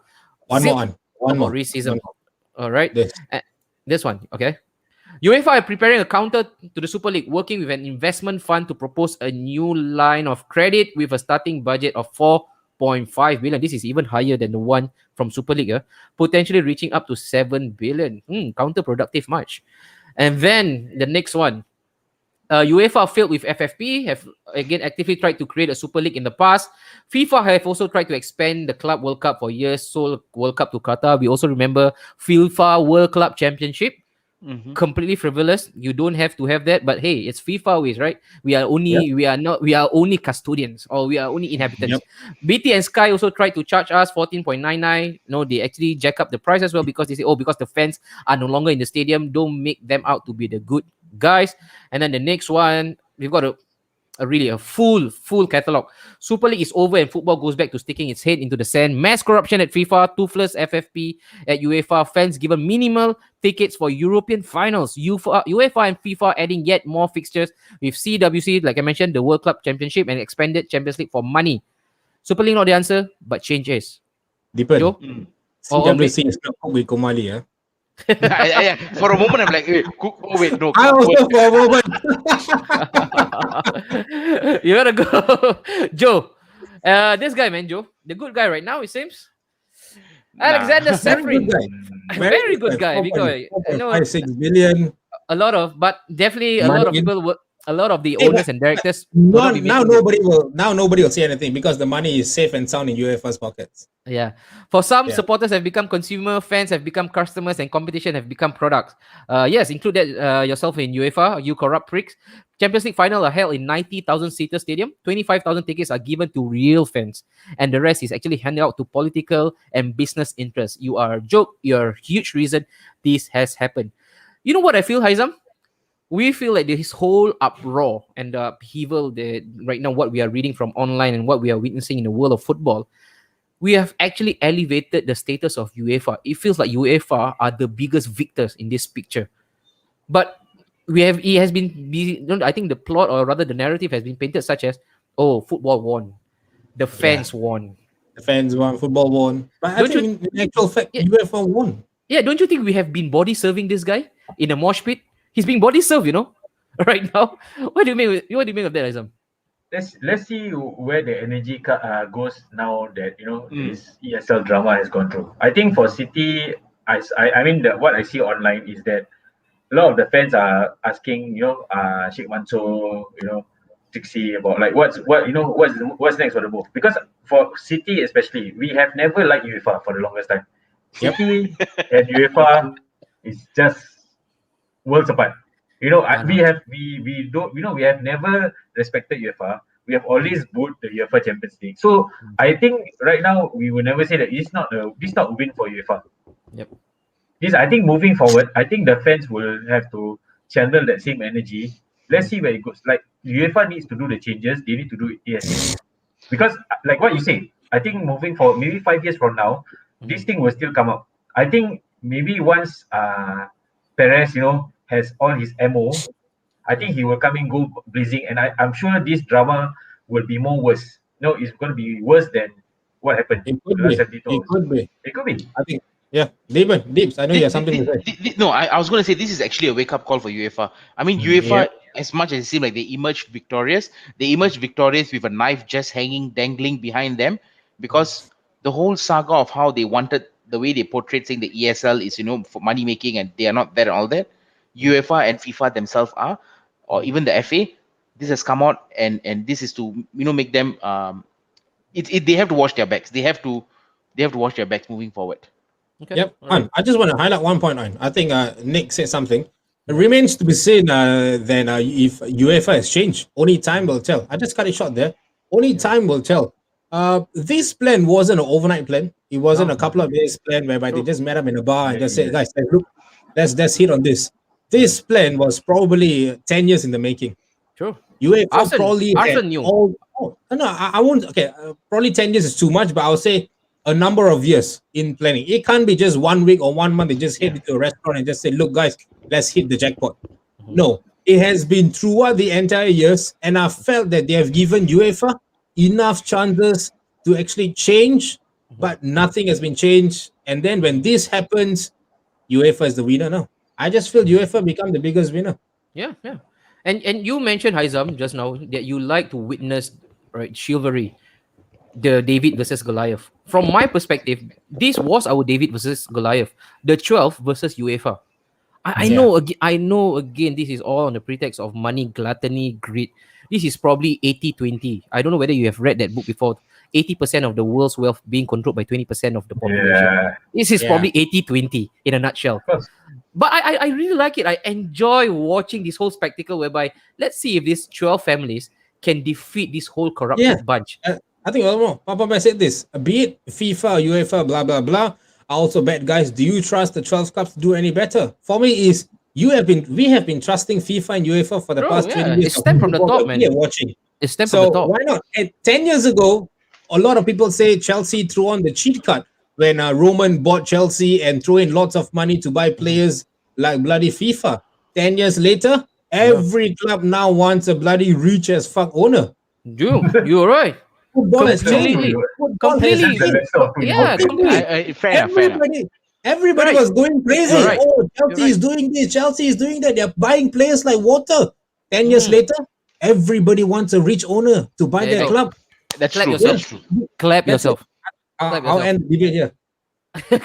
All right, that's the next one. I think Joel said this earlier. A lot of more people are now being more critical of UEFA, etc. Now they cannot stone the 12 clubs owner, so it's too early to think UEFA won. Maybe I think it's too late. Yeah, it's too late. No. Sorry, we have given UEFA the plan. They have now the plan in their hands. It's like Thanos. Understand. Yeah. He's got the ring. He's got the 5 gems in hand right now. They just need to click it anytime. Boom. Sure. Football is gone again. They have got the plan now. Yep. Okay. And then the next one, me thinks that all the football association are corrupting in some way. Or rather, the only reason why fans are making noise is because they lose domestic competitiveness and identity as well. The ESL rebellion is doomed to fail as it's again them against the world. So I won't take this as a UEFA victory, but it certainly kick them the UEFA backside rather than they need to change and mend the holes. So not yet. We cannot declare them the unanimous winner, it seems, judging from your comments, Haizam, tips as well, and also from what we have actually read online. So at this current moment, it's dead at this moment. But do you think there will be the Undertaker scene, him coming out from the coffin anytime soon, Joe? The Super League plan? I think it's done and dusted. There's no turning back in this. I think if clubs were to go back in and say, look, we're gonna try restart this, I think backlash too much, bro. Too much of the backlash. Okay, and unless they come with a proper manifesto, like what Deeper and Haizam has stated. Yep. You come in with proper rules, proper statement and say that this is going to happen, this is going to happen, and not just say, boom, 12 clubs are going to play, 12 clubs are going to stay, no relegation. No, you come with a proper manifesto. Maybe there are people that might listen. Okay, all right. So just give me a sec. The next one, let me see if I can get this up. Give me a second, guys. I think Deep has something to say. Let's end it off, guys. Let's end off the. No. The screen was black for me, so I'm like, are we all taking a we're not gonna take any break. But then, tips before we go, wait, I wanted to actually talk about this. Let me see if I can get this up. UEFA done, game of poker done. All right, before we move on to the next Mourinho, what is the most practical punishment right now? Because right now everybody is going high and crazy about punishing the 6 of them. I'm just talking about the Premier League context. How do we then, tips, incriminate the owners? How do we incriminate the owners without getting the players, the managers, and the club involved? How do we not make them complicit? It's very tricky. I honestly haven't read in proper, but based on what I've been reading on social media about how the clubs and the owners have contractually, they've breached some contracts, that they are liable for a point deduction. Yep. In terms of for the next season or even getting kicked out of competition, the 3 Champions League semi-finalists. So I mean, any of this will actually affect the fans, the clubs, and the players. Yeah, it would. Even the point deduction. So I think the best punishment the clubs can get is for the owners to leave the club. Oh, I would love for that to happen.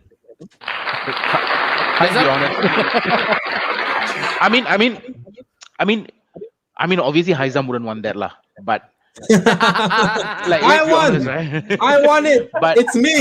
But I mean, there are certain. I mean, you can't. I mean, they can't use the excuse that we don't know, we don't want to be left out, so we joined first before we left out. I mean, if it's going to be punished, we can't say we're not going to punish Man City because they withdrew first, or they're not going to punish Chelsea because they withdrew second. So even if the punishment is to get all the owners out, I don't think that's going to happen. I think what's practical would be a point deduction, even though I don't necessarily will agree with that.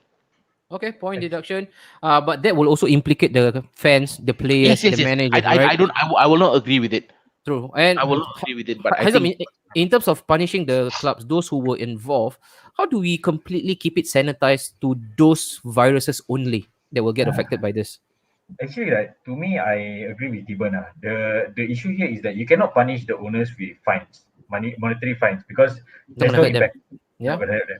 But then if you punish them with asking them to leave, you must understand that these are the business that they own. The FA has no right to ask them to leave the club. Yeah. Because at the end of the day, it's still a business, like what we have discussed earlier on. The owners must let go of the shares, and sell, and then that's the monetary part. I mean, if Sheikh Mansour sold off his shares 100%, nobody's gonna stop this virus coming back, because the idea has already been planted in the minds of these 12 clubs. So if you're talking about from the English clubs context, okay, I think the most feasible way is, punish. Maybe we do what the point deduction. I mean, you have to suck it up, because at the end of the day, if you look at it, the other clubs that are not involved in the English Premier League will definitely have pitchforks out for the fact that how dare you think that you are elite, you guys can screw the EPL, and then when things didn't work out, you come back with your tails between your legs and expect us to not just no. Of course there must be punishment. I think the feasible point is just deduction, if deduction points are. And I think I want to question my Gina Nicholas, point deduction of what 1 point. I mean, come on, you got to hurt ways. City is going to win the title by double digits, man, Nick. No, I mean, adding on about the point deduction as well. I mean, you see, clubs do get punished. Clubs do get punished. You have, Bolton that got punished. Bury out of the football as well because of the point deduction. Sheffield Wednesday. Who else are we talking about? Bradford, Wimbledon. Wigan got point. Wigan point deduction. I mean, just because they failed to comply with certain rules, they were deducted. So how does the big 6, get left out of this? So if it's going to hurt the fans, yes, but let's be honest here. Wigan fans got hurt. Bury fans got hurt. Bolton fans got hurt. So why is it for the top 6? We need to look at why the fans need to get hurt. I think point deduction is bullshit. Point deduction is bullshit. Okay, guys. so if it's I'm bullshit, so then sorry. Joe, in your best mind, what would be the perfect punitive measure for Point us deduction to is punish the owners? point deduction is too little. Then what's the difference between Wigan and United and Wigan and Liverpool or Wigan and Arsenal? The fact that this 6 club has that audacity, I'm reading actually what I'm chiming in the same thing what Kieran said. This 6 clubs has the audacity to do this. All right, we're not going to find the owners. Money is nothing to them. We're not going to do point deduction because of what's the point deduction? 18 points, and they're still playing the league. Yep. You relegate them to championship. They start from scratch. That's it. If you want to hit the real pinch of salt in, you start from scratch. You know why? Because Premier League is not for you. But will the FA do that? Will the FA do that? Will the FA do that? Because it's money. No. Yeah, they are Because scared shit. They are scared shit. They are scared shit. They won't do that. The FA will never do that because then who is then going to watch the Premier League then? Brighton versus Burnley? Even your Brighton versus Burnley. I cannot, fellas. I need this stuff out of Premier League, man. I see. The thing is that if you do the calculation, let's be honest. Like what Steven said, like why are we excusing these clubs? They should. I mean, okay, let's put it this way. If let's say next season these 6 clubs have a deduction of 20 points, these 6 clubs will be on a level playing field compared to the rest of them. Okay, you know what? 20 points. I mean, yes, you disadvantage, but then with the title. Later, Wolves win the title because according to the Twitter, they already won. Wolves are champions. Wolves champions already. So stop. Don't. Let's not travel down that. Oh yeah, we are 2008, 2009 champions as well. Yes, as well. That as well. Okay. But yeah, going back to Haizam.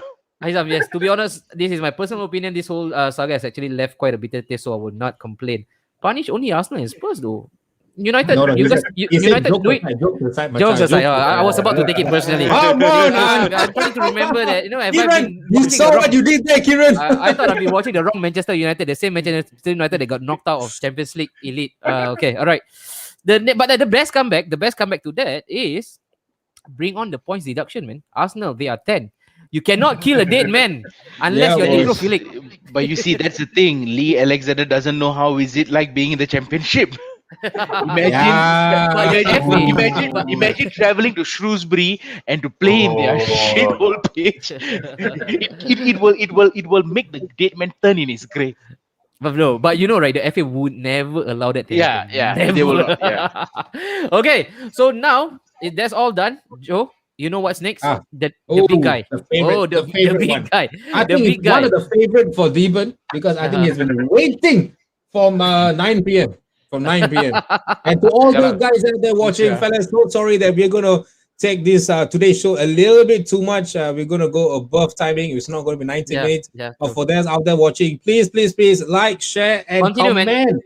Please comment and continue to comment, guys. We're going to pick up all the comments and you guys are going to be featured in. So, is it really fair to punish the players for something a couple of greedy owners did though? Clearly none of the managers and players were consulted about this.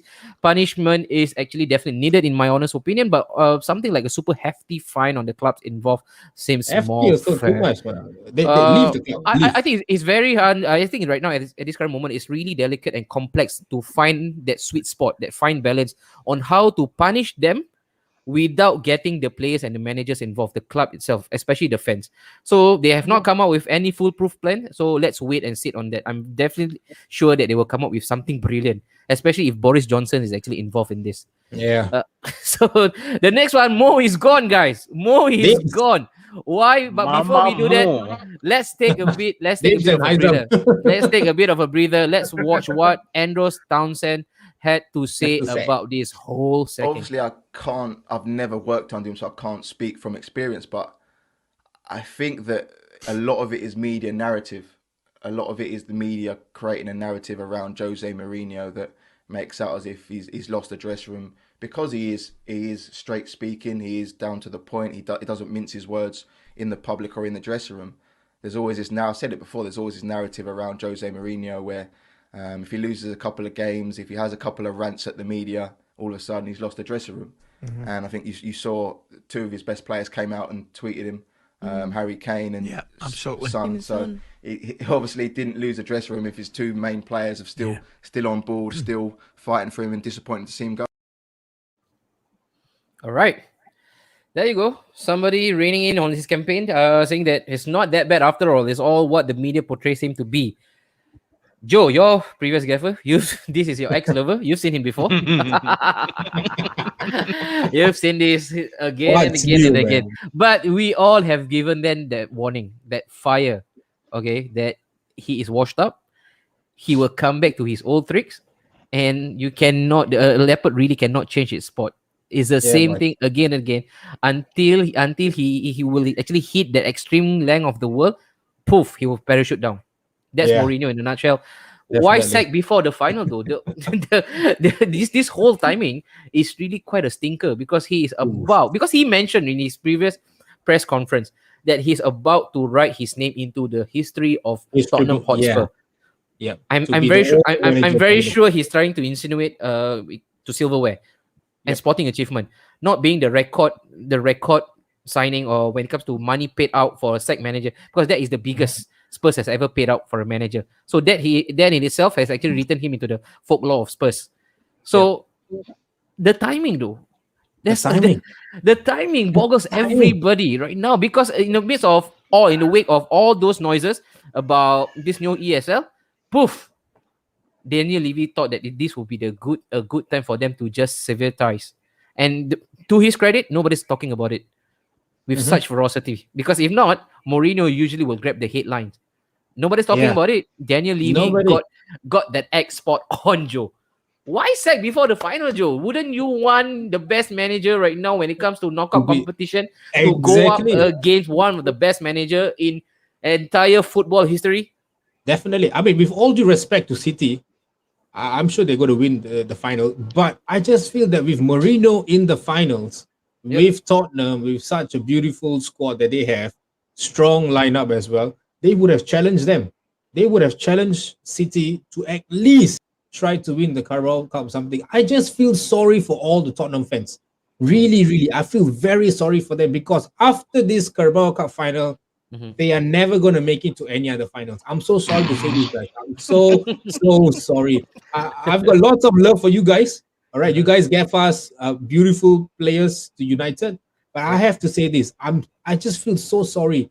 Who in the right frame of mind will actually sack a manager days before a final where you guys are actually entering what after what 15 years, 2008, 15, 16 years? 12, 13 years. 12 years. 13 After years, 12 years, you guys are entering a final. Why would you want to sack a manager? And I just Ugh. feel that it comes down to his performance and the way. And people are telling me that he has lost the dressing room. Yeah. I just feel no. If he has lost the dressing room, Mourinho lost the dressing room with United.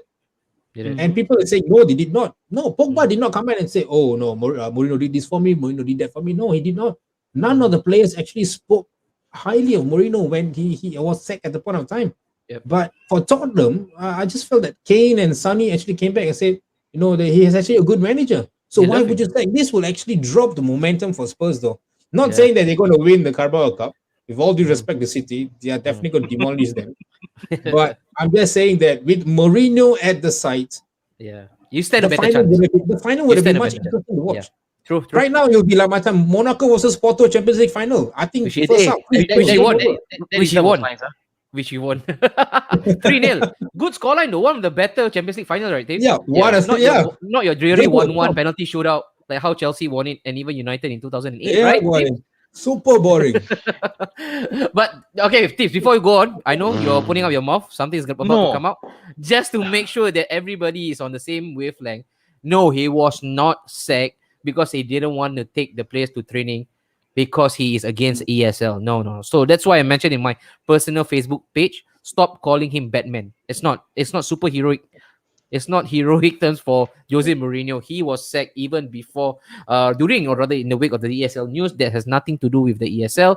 And then Tips on to you. Mourinho No, gone. I mean, I still cannot quite get why they had to sack Mourinho before the final. I mean, the results aren't that great the past few matches. They have been bad. Apart from that win against Villa, they have not won in about 6 games. But I still don't get why they had to sack. I don't know. I'm just baffled. I've got nothing to say, to be honest, about this. Like, True. what was going to Levy's head? I mean, the man is someone who doesn't want to spend money, who doesn't like spending money, but then he's paid out Mourinho. I think that's the most Mourinho has got from a contract after being sacked, 39 million or something, right? Yeah. In total, 80 million. So all is sacking. so I can't quite get my head around this. Like, if it's not because of the ESL, because he took a stand against the ESL, then I don't know, was Levy thinking, it's time to sack Mourinho right now because the money is going to come in? I don't know, man. I really don't know. Yeah. I don't know. I'm very baffled. I'm very baffled. Zam, how about you, Zam? What do you think about this? I mean, it's just so diabolical that, any club would, I don't think so, any club or even a championship club or EFL club would ever do this. You are entering a cup finals after so long, and you have a manager here who is the kingpin of knockout football. He knows how to play. He knows how to defend a 1-0 lead. He knows how to win football games. He has won cups. He would have won the cup for y'all. You guys would not be in the banter club anymore. But poof, in the midst of football mess, this happened. Talk to me, Zam. To be honest with you, right, the sacking was a shock in that sense, because like what Steven said, like what you guys say, like, who in the right frame of mind will sack the manager before the biggest cup final that they have ever been for the longest time? Mm-hmm. Who would have thought? But here's the thing. I think the narrative here is that we do not know what's happening at the background. Yep. Maybe the rumor of Jose losing the dressing room, all that. But here's the thing. With Mourinho, we have always known that he is very eccentric, in the way he does things. Maybe he says it as it is. I think when he was at United, when he was at Chelsea, even when he was at Real Madrid, he says it as it is. He will maybe alienate the majority of the players, but because the players have this fear of him, will not want to say anything. But then again, goes through the back channel of getting the owner. No, you know what? We cannot work with this manager. And here's the thing: it's not that Spurs are doing bad. Spurs are not consistent. Yep. Yeah. That's the only thing. But the fact that they are in the cup final says a lot, that with the basically resources that Mourinho has, it's not a bad season for him actually. But being sacked, in this, is really baffling. Like what Steven said, I also have nothing to actually say about this. Like, you cannot factor in anything. You're like, okay, what is it? Is it because media? Is it dressing room? Blah blah blah blah. At the end of the day, it's really very weird. Like, but then again, Daniel Levy has always been the kind where makes decisions like baffling decisions. Like you thought that Roman is eccentric. Then you realize that Daniel Levy might be eccentric in a subtle way. It's one notch higher. All right. So sacking Mo before a World Cup final is getting your 29 years old Ryan Mason. Exactly. It's like asking your kids' tuition to go and get your mate to now do the teaching. Well, that's really a nice analogy by Alex. Always coming out with the best analogy that one can ever find. I tell you, the next one. He should do a compilation, man. He should do a compilation of what Alex says, the 101. Tips, you were on something, Tips? No, I was just saying, it's just sending out Ryan Mason, giving him in the open to Guardiola and saying, come, just take me, just eat me. Just small me. Just small. Yeah. But then again, Daniel Levy also feared up there will be 10, up to 10. This is all again purported, okay, and also refuted, it's refuted that 10 players might actually ask for a transfer. And if the 10 is the likes of Daniel, your Rose, and your Toby Alderweireld, your Eric Dyer, why not? Shouldn't they leave anyway? Right? Yeah. Daily Ali, one of them, definitely. Yeah, shouldn't he leave anyway? And also, but the good thing is maybe I think found really good one. Maybe it has actually completely escaped us that you see there is a growing possibility, guys, that Jose Mourinho may be the only European Super League manager ever to be sacked. The special one. No, it's all not doom and gloom. It's not all bleak. At the end of the tunnel, there is that big shining light. He has done his part. I think we all cannot, at this current moment, we cannot put into theory why it happened. We can never rationalize, because if you look at the past record of Daniel Levy himself, this is not something new to him. This is definitely not something new to Mo. In fact, he has pocketed 98 million just from the sack money. just from the compensation package, he has gotten 100 million. And look at him. Right after he got sacked, he was hugging everybody. He was really cheerful. The disposition he showed is, I really don't care. I was asking for this. Right? So we shouldn't feel sad about him. But then again, we are losing one shining light, Joe. We love his post-match interviews. We love his press conferences, especially after Premier Leagues. Yeah, especially when he's under immense pressure. Are we gonna ever get more back into the Premier League though? Yeah, I think he will. I mean, He's go going on. Celtic. He's going Celtic. He's going Celtic. Yeah, they say about Celtic. So right now, we want to quickly speculate his next move. Is this really the end of him? Mo gone. What's next for him? Tips, you want to take this on? What will be his possible destination? There are also really strong clamours out there that maybe Mo is really out of touch. He cannot handle the daily management of football team, especially with the current crop of players, the likes of Pogba, your Dele Alli and stuff. So maybe he needs to take a step back and do it the national way. The national team where you see them every 3 months, it's all hugs and kisses. You go into the knockout competition, you know he's very good in that. Should that be his next destination? He should give a crack at that. I mean, Mo is a good manager. I mean, he has his moments, right? So he can give it a crack at the national level. But I don't know. Something tells me that even if he does do that, if that's the next gig for him, where is it going to be? Which national team? Portugal? Perhaps. I don't know. But Singapore. I still think he may not be done with the EPL just as of yet. Aston Villa. No. Okay.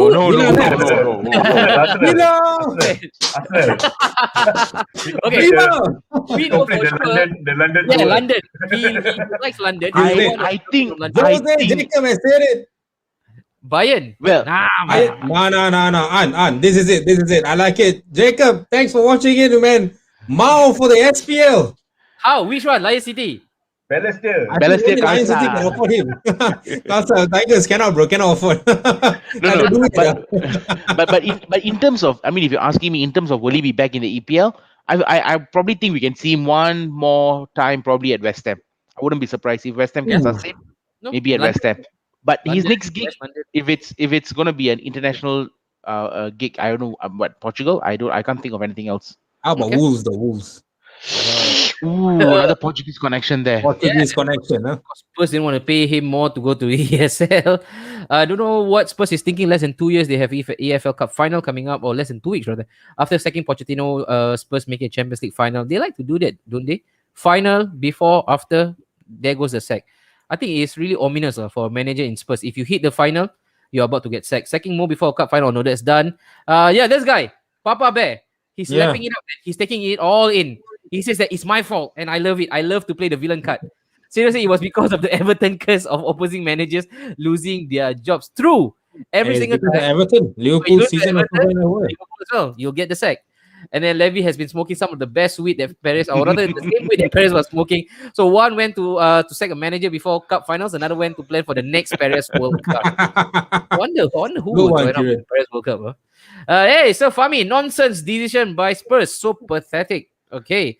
And then another one, the next one, let's go. Hello boys, that's done. Odds on for Mo to become the next Bayern manager. I don't think he can actually handle the monsters up there in Bayern Munich. He wants to deal with Rummenigge. He wants to deal with Salihamidzic. No way, no chance. Even Hansi Flick can take him. More for the done. Kunji FC. Hey, Kunji FC. Tampines Rovers lah. And then picture this: the Saudi takeover of Newcastle materialized. Mo will be the perfect choice for them. Then, money, in terms of money, yes, but I don't think he'll want to be in Newcastle. That part. In Tyneside, I don't know. Mo, nah. He couldn't cut it in Manchester. He lived in a hotel, right? I don't think he can cut it in Tyneside as well. Lowry Hotel. And last but not least, I think Mo is done. But okay, let's quickly take a punt. Where will Mo end next? I'll go with mine first. I think it will be a national team. Right after because why next year is World Cup? I think this is the best time for you to call the money man to come in. Okay. The boogeyman. Joe? I think he's going to go into like an advisory role. I think management is done for him. He's going to go into an advisory role. Yeah. Okay. Probably be like a footballing director or something. For the failed ESL? Would they revitalize the ESL? The advisor for ESL. Huh? You never know, bro. Remember that is the one I posted on my Instagram. And then Mo to take over Bielsa. Bielsa is ending in 2 years. Yeah. Amir, no matter how much Deepan hates Leeds, I think he disagrees to this, man. Definitely. Hey, No. He doesn't hate Leeds anymore. He declared the race. Oh yeah. Oh, yeah. He's done anything. All right, so Dips, next destination for Mourinho. I think he will stay in management, not advisory role. I don't think he'll go to an international team. So I don't think any international team will hire him. I think he'll be back in one of the clubs next season. Probably West Ham. I have a feeling West Ham might sack David Moyes next season because they might not start the season as expected. Why do? I don't know. I just feel like West Ham. Bravo, Deepan. Is this another Probably your best season, man, this season. agenda-induced statement? No. They're having a best season. I agree. And let's say they do make it all the way to even the Europa League, right? And that's gonna take a toll on them. Let's be honest. And I don't think Moyes will be cut out then. I think that's when Mo might come in. I don't know. I'm just saying he's got that feels where it may go to West Ham, like a London club, West Ham, that's up there right now, probably, with a chance to go even higher. They may just, take the gamble and bring Mo in. At the end of the day, Mo attracts players probably as well. Okay, from owner's POV point of view, it's easier to sack him now. If he wins the League Cup, it'll be tricky. Really? Is that good enough for a manager of his caliber and stature? The Carling Cup, I think they will still sack him nonetheless. The writing was definitely on the wall for him. Ridwan, if World Cup maybe fitness within Ridwan, this is getting bizarre, man. Really. I think they're looking the way. This is really tell him to name one Finland player. Tell Mourinho to name one Finnish player. He probably will go, what's his name? Michael Fosil with Chelsea or Gudjonsson. Hey, because Icelandic. That's Iceland. Oh, Iceland. Oh, shit. I say Mo will replace Conte at Inter. Interesting. After winning the Scudetto. Yeah, but I know Conte wants to leave Inter as well. Okay, Mourinho at this stage take national role. Yeah, I agree. After Southgate, wow, Mourinho for England. Oh, I knew he was going to say something. I knew he was going to say something. No Cannot lah, Victor. He can't control the players. No Luke Shaw, no Dele Alli. Yeah, no Luke Shaw, no Dele Alli. Finish. All right, Daniel Tan. Wow, never seen Daniel Tan before. Hey guys, do you think the Champions League format will change after Haizam's friend. From a Blues fan, shout out to Haizam. You want to take Daniel Tan personally? Come on, be intimate with him. First of all, address Daniel first. Say hello to him. Of course, hello, brother. But thank you for joining us, man. Thank you for joining the F-Shot Studio. Okay, so I think we can address this. I think the Champions League format definitely will have changes. I think UEFA already announced it. There will be changes. Yeah, 8 more teams. So I guess the ESL saga definitely rocked a lot of boats in that sense. But then again, let's see whether it's going to go back to status quo in terms of the finance and whatnot. Okay, there you go. Where will he go though, Mourinho? For you, Haizam? I think I'm going to say with my Gina lah. I'm not surprised if he goes to England though, because he wants to stay in London. He wants to stay in London. He loves London. It's either that or I'm going to throw this rubbish. He's going to go Arsenal, complete the London tour. Chelsea, Tottenham, and now Arsenal. He will not last. Werner got sacked right after winning the FA Cup. That's why I think there's no guarantee after winning a silverware. Sarri also got sacked, right? Of course, Sarri also gets sacked. Hansi Flick to Spurs. No, dude. Hansi Flick is definitely dead on. He's actually odds on to take the German role. Yeah. And maybe Mo will join Wenger. Maybe FIFA. Right? Like what mentioned, Joe, I didn't mention the advisory role. Maybe it's actually time for him. But he's Joe, but we tend to forget that he has not even reached 60, So in the managerial you remember he said, I will still be in football. There's no breaks for me. Yeah, he doesn't need to recharge. He always need to recharge and all this. Yeah. Come back to punditry. Come back to punditry. We really enjoy. Maybe the next UEFA president. Yeah, there you go. And the last but not least, guys, I know these have been really going on and on and on and on. Bye, guys. I'm leaving. This is the last one. So much. This is the last one. Ed Woodward, poof, gone. Woohoo! Gone in the wind. It took a disaster. It took a global disaster of this magnitude to get rid of this man. But before we go and read his case file, Let's go through with some really light-hearted moments with this guy. Let's go with what I do have on this. There you go. The idea of the European Super League has actually made Ed Woodward resign as Manchester United chairman, and the Glazers are now contemplating selling the football club as well. So Florentino Perez is an absolute genius. Talking about sticking with Florentino, there you go, guys. Yeah. Body serve, careful. He's a hero. What about this guy? He's trying to claim all the credits. Joe, your captain. No. Tell his fella to shut the hell up. He's trying to claim the credits. And then, on a serious note, Ed Woodward will be remembered as a common denominator. In 8 years of largely failure post-Ferguson, United have actually spent nearly 1 billion on Woodward's watch and have actually ended 5 of the last 7 seasons trophyless. Ooh. And then last but not least, Fab on Woody. Let me see what we have here. So they have confirmed that he has actually resigned from his position, but of course this will only be done completely by 2021. Extremely proud to have served United, Joe. The club is now well positioned for the future, and it will be difficult to walk away at the end of the. He doesn't want to go. Why let him go, Joe? Keep him. Nah, it's hard for him to walk away, Joe. I think this is one guy. I think this is one guy where I've got no words to defend him. There's no way I can defend him because I don't know, man. I don't know where to start with him. But there's one thing I would say. In terms of football, he did nothing. Yep. But in terms of business side, he is probably the best. The best that you've ever seen in football. I think this fella's mind goes out of the way. The fella knows how to get sponsorship deals down. He knows how to get t-shirt sales. He knows where the business mind is. That fella is the bomb. And Joe, and no, again, alluding to back to your point, and this was done when your team's performance on the sporting front was dwindling down. Yeah. Some of the things you guys didn't even compete for the Champions League, and yet he's still getting the best buck out in the market. Yeah. So do you think it's one thing big loss? Big loss for you guys? I won't really say it's big loss. In terms of business size, it's a big loss, definitely. But the thing is, right now, what United is, and I think Ed Woodward has said it, United is good for business for the next 3 or 4 years. We are good. So right now, he walking out, I think it's time where for the next 3 to 4 years, we do not need to look so much into business. It's time we look into our footballing side. We need to really cut down. We really need to find for a better director. We need to find someone who's a good scout. We need to find someone who can really mold this club into a footballing club that was once used to be. I think the business side is done. I think United is good for the next 3 to 5 years. We are done with that. Right now, let's focus on the football. I'm sorry, Ed. I can never defend you on with my life in this. I'm good. I'm happy that you left.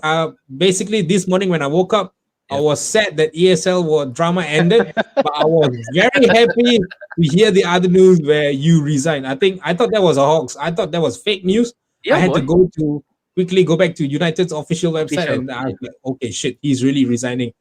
Probably one of the best news of 2021. Yeah, but Joe, United are the only club to ever been in the Champions League, Europa League, European Super League, all in the same season, Joe. Elite club. Elite. Only a club that knows how to do the treble will be able to do this, bro. Haizam, any chance of a reunion for these two beautiful gentlemen of football?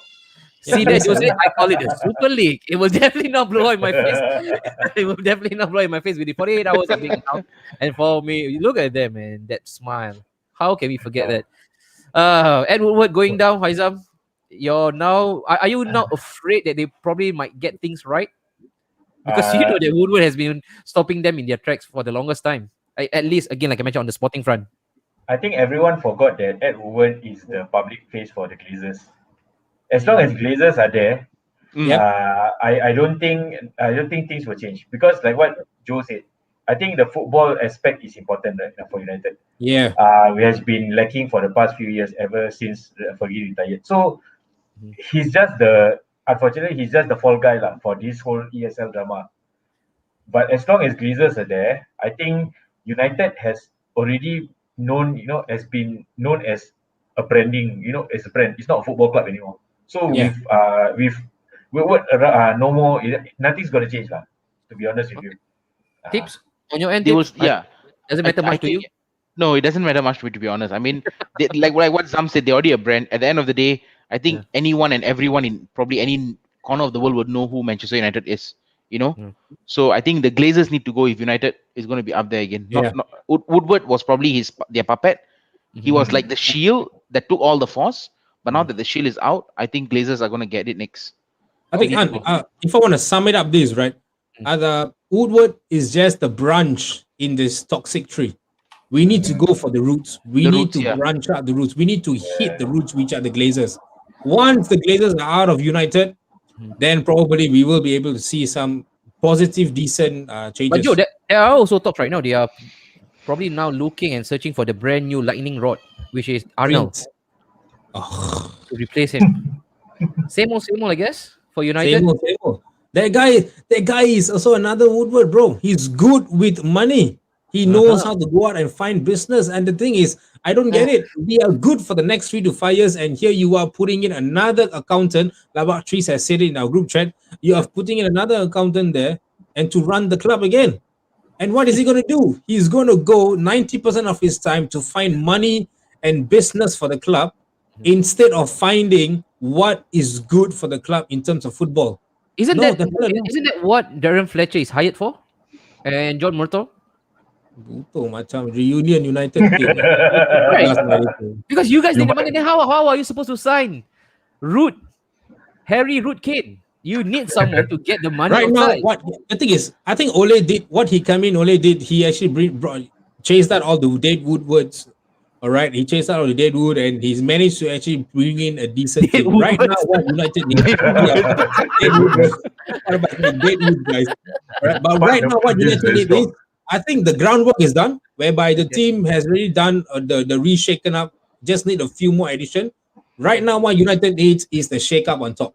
We need the clear up on top now. Once the clear up is done on top, I won't say we are in the right direction, but I think we are decently will be able to progress slowly from there.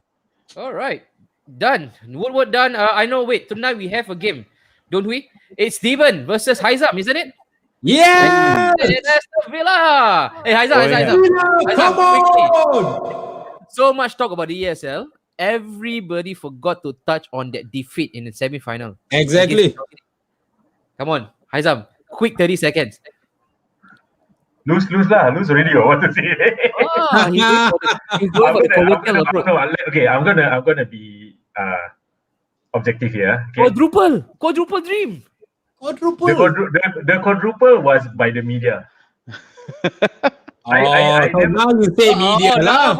Now you say media. Okay. When United is it means it's not the media, it's the fans. But when it's City, Arsenal, or any other clubs in the world, it's the media. Buto is Ramadan. I'm keeping it quiet. I'm keeping it quiet. All right. Corrupt. Hey, come on. Like I said, I never, even in the WhatsApp group, I never even mentioned, we're going to go for 4 auditors. For me personally, I wanted, Champions League. I mean, EPL is, because we are leading, of course, we want that. But, even when I look at the lineup, and then I think for the first 10 minutes, first 15 minutes, I saw the game. I saw Chelsea was attacking like hell. Chelsea wanted the game more. So I was like, you know what? They're going to score. It's the media. It's the media. It's the media. It's the media. It's never them. It's never them. It's not them. They're one game at a time. Yeah, one game at a time. We are not really here. You want to take it back to our WhatsApp messages. You are really an extremist, You say that, the wheels are going to fall off. Watch now. We are going to lose in every competition. You expect us to believe that this is all media? Like I say, it's like what Steven say. It's reverse psychology. I'm not going to show my hand, And now you're saying it's reverse psychology. No, Zam, your hand is coming out right now. I'd rather you just go, you know what, I'm done talking. Rabba, Zam, that's it. Done. Hey, cancel this guy.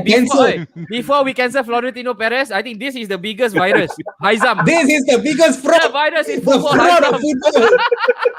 But tips right now tonight heading over. Wait, who's playing home for tonight? Is it Man City? Villa home. Villa is home. Villa is gonna win. I told you already a 4-1. Villa is gonna win. Okay, so Villa is gonna win. Wait. What's your prediction? Wait, let me go back to the prediction. What's your prediction? Can you show the prediction? I predicted Man City to win 4-1. You did? I don't know what I predicted. Yeah. Okay. predicted 3-1. I think. Aizam? I think I went to 3-1. I can't remember what Aizam, I think 3-1. Aizam said 3-1, I think. 3-1. Where's the image? So 3-1 to who? The Media City FC or to Aston Villa? Cash City FC. Cash City FC. All City FC. And then Joe, what did you go for, Joe? I don't know when. All went for like a 3-1. You're checking. I think I got Also, they went for like a 3-1 win also. As much Yeah, as we no, the thing is, I did not expect. I did not predict Villa to win, but we all predicted City to win. Is it 3-1 or 4-1 somewhere around this line? 4-1 was me. Okay, I got it. Okay. An 1-0 City, Joe 3-0 City, Zam 2-0 City, me 4-1 City. It's going to be 1-0 Villa. Come on, come on, Media City FC. As come much on, as we broke and winning 21 loaded.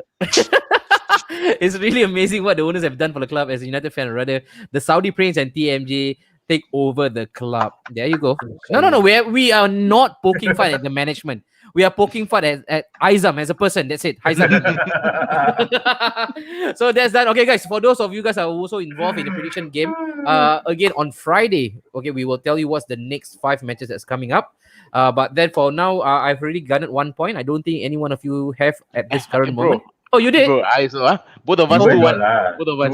Oh, okay. Both of us 3-1. Menu. Zam, let's leave. Let's leave. Zam. Let's leave. I'm done. Zam. If you decide to, hey, alamak, why you about Zam? Hey, if you, okay. and what's the standing? I don't know. What's the update? Okay, tips. But he got 1 point, guys. He got 1 point. This guy want to kena punish. He will be punished. Before the sanction on the owners, we will sanction Demon first. Okay. But Haizam, if you guys does end up losing this match, is this a Kevin Keegan meltdown, throwing his headset over? Is he gonna feel the pressure? We are gonna lose points already. The wheel's off already. We're gonna lose everything already. That's it. He needs a clap.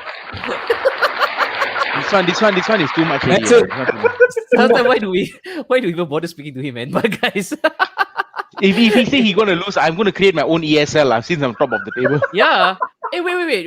Is it even possible? Aizam, I know you went around saying that, hey, might as well I actually create my own tournament. The barbershop tournament. The barbershop tournament. Is it coming to fruition? Do you need any participants? No support, right? No support.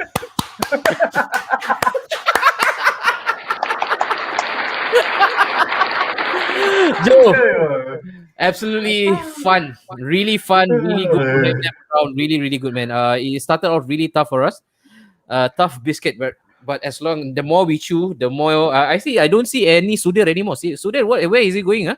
Sudir gone. Sleep, 11 I think he's googling already. He's googling the ESL model, franchise model, and also Man City's debt. But it was really fun. I know it was emotionally triggering, guys. Don't take it personally. It was all good. It was all good. When it lasted. Ask him to also Google who is Aston Villa owners. Later he might come and say, Villa owner. But then again, guys, it's really good, man. We missed out last week. We will be back next week. Same time, same. No, different day. Back to Thursday. We just wanted to take this on really quickly. I'm really glad we did the aftermath, because if we did it on Monday or Tuesday, again, it will be a whole lot of bullocks. We won't be talking to each other. It will be too presumptuous and also too speculative. Now that we know, now everything has come to a boil. We finally know football is back. It's gonna be normal. Normalcy is gonna resume itself. Happy, everybody. No problem, but I just want to leave Joe, everybody, food for thought. I just want to drop a thinking bomb. I think I spoke to my coach. He's a coach of mine. That was a really long time ago. A good ardent Liverpool fan. He started supporting Liverpool in the 80s. Really wise man. So I asked him this, and this was his reply. Very quick one. Soon after Premier League started, there was no control of spending. The government body cared. No good money were coming in. 29 years later, now the big clubs are in dire financial situation, expedited by the pandemic. What financial assistance were planned for them? Zero. Nope. Just play more games in year 2024. There you go, 225 matches in 225. Well, that's a huge increment, 100 matches more to generate more income. But hey, loans are due before 2024, but who knows how COVID pandemic will last, bearing in mind that financial issue arise before the pandemic. As a responsible management of club, won't you actually scenario plan? All options on the table, be considered what's wrong. What good is a league when the bigger boys cannot survive the financial crisis? ESL will eventually have a promotion and relegation system. The founding clubs must have done their math. Otherwise, what compels them to accept the deal? Lastly, Premier League started 1 billion financial lifeline. It's a breakaway league from FL Premier League, or rather for the first league division football. The first division club had no choice. It was deemed the right thing to do to save the clubs. 29 years later, similar situation. But it's not all right. Whew. I think what we should do right now is keep the discipline, keep the energy against those really wayward 6 owners. I know John Henry has actually stepped forward. He has actually now said that it was wrong, it was miscalculated. I think some of the Liverpool fans are already melting. They are just fizzling out. The anger has completely fizzled. Hey. Control. Hey, okay. Right. But what we must do as a fan base right now is to keep the same noise, keep the same discipline, and keep and maintain the same uproar against all these really malicious 6 American, or not American, these 6 really filthy rich owners. Haizam, what will be the action taken right now from your fan group for Man City? Are you guys planning anything? Because Arsenal, they are planning a protest on Friday. I think they say the C4 City, we are waiting for the owners to speak up about this whole debacle. I think even the official supporters club was looking at what Sheikh Mansour and Khalud will say about this, because I think the issue here is that this is a blot for what Khalud has done. From the start, from the takeover to where we are right now. This is actually the first time that actually City fans are up in arms against the owners. The owners, yeah. You guys share really good love and really have really good affinity with them, right? You guys really love them. So I think really internally that's what City fans are looking for. Okay. Moving forward, I think we're gonna see what UEFA is gonna act after this. Okay. Joe, United. Are they planning anything against the Glazers? What are they doing right now? Regardless, apology or not, get the cut out of my club, man. That's it. Simple. Bastard. We are going to protest until the end of the season. I don't give a shit if he's going to say he's going to pump in 500 million to the transfer and the summer transfer. No, I don't give a shit. You sure? I want you out from the next day onwards. That's it. Out. Glazers out. That is my way. Harry Kane? Harry! Because Prince of Saudi is coming to United. But then again, that's me, Honori, of course, Joe Lay, Haizam, and also Tiban. Thank you so much for watching, guys. Again, we want to first and upfront just apologize if we have triggered any one of you. It was all good fun. It was good banter. Next week, Thursday, 9 p.m. we'll be back again. But until then, keep it always locked here. Napshot Studio. Enjoy your weekend football. Carling Cup final. Come on, you City. You better don't lose this. Isaac, better don't lose this. That's all right? I'll be coming for you. If you... Wheels are going off. Yes, news today. Ah!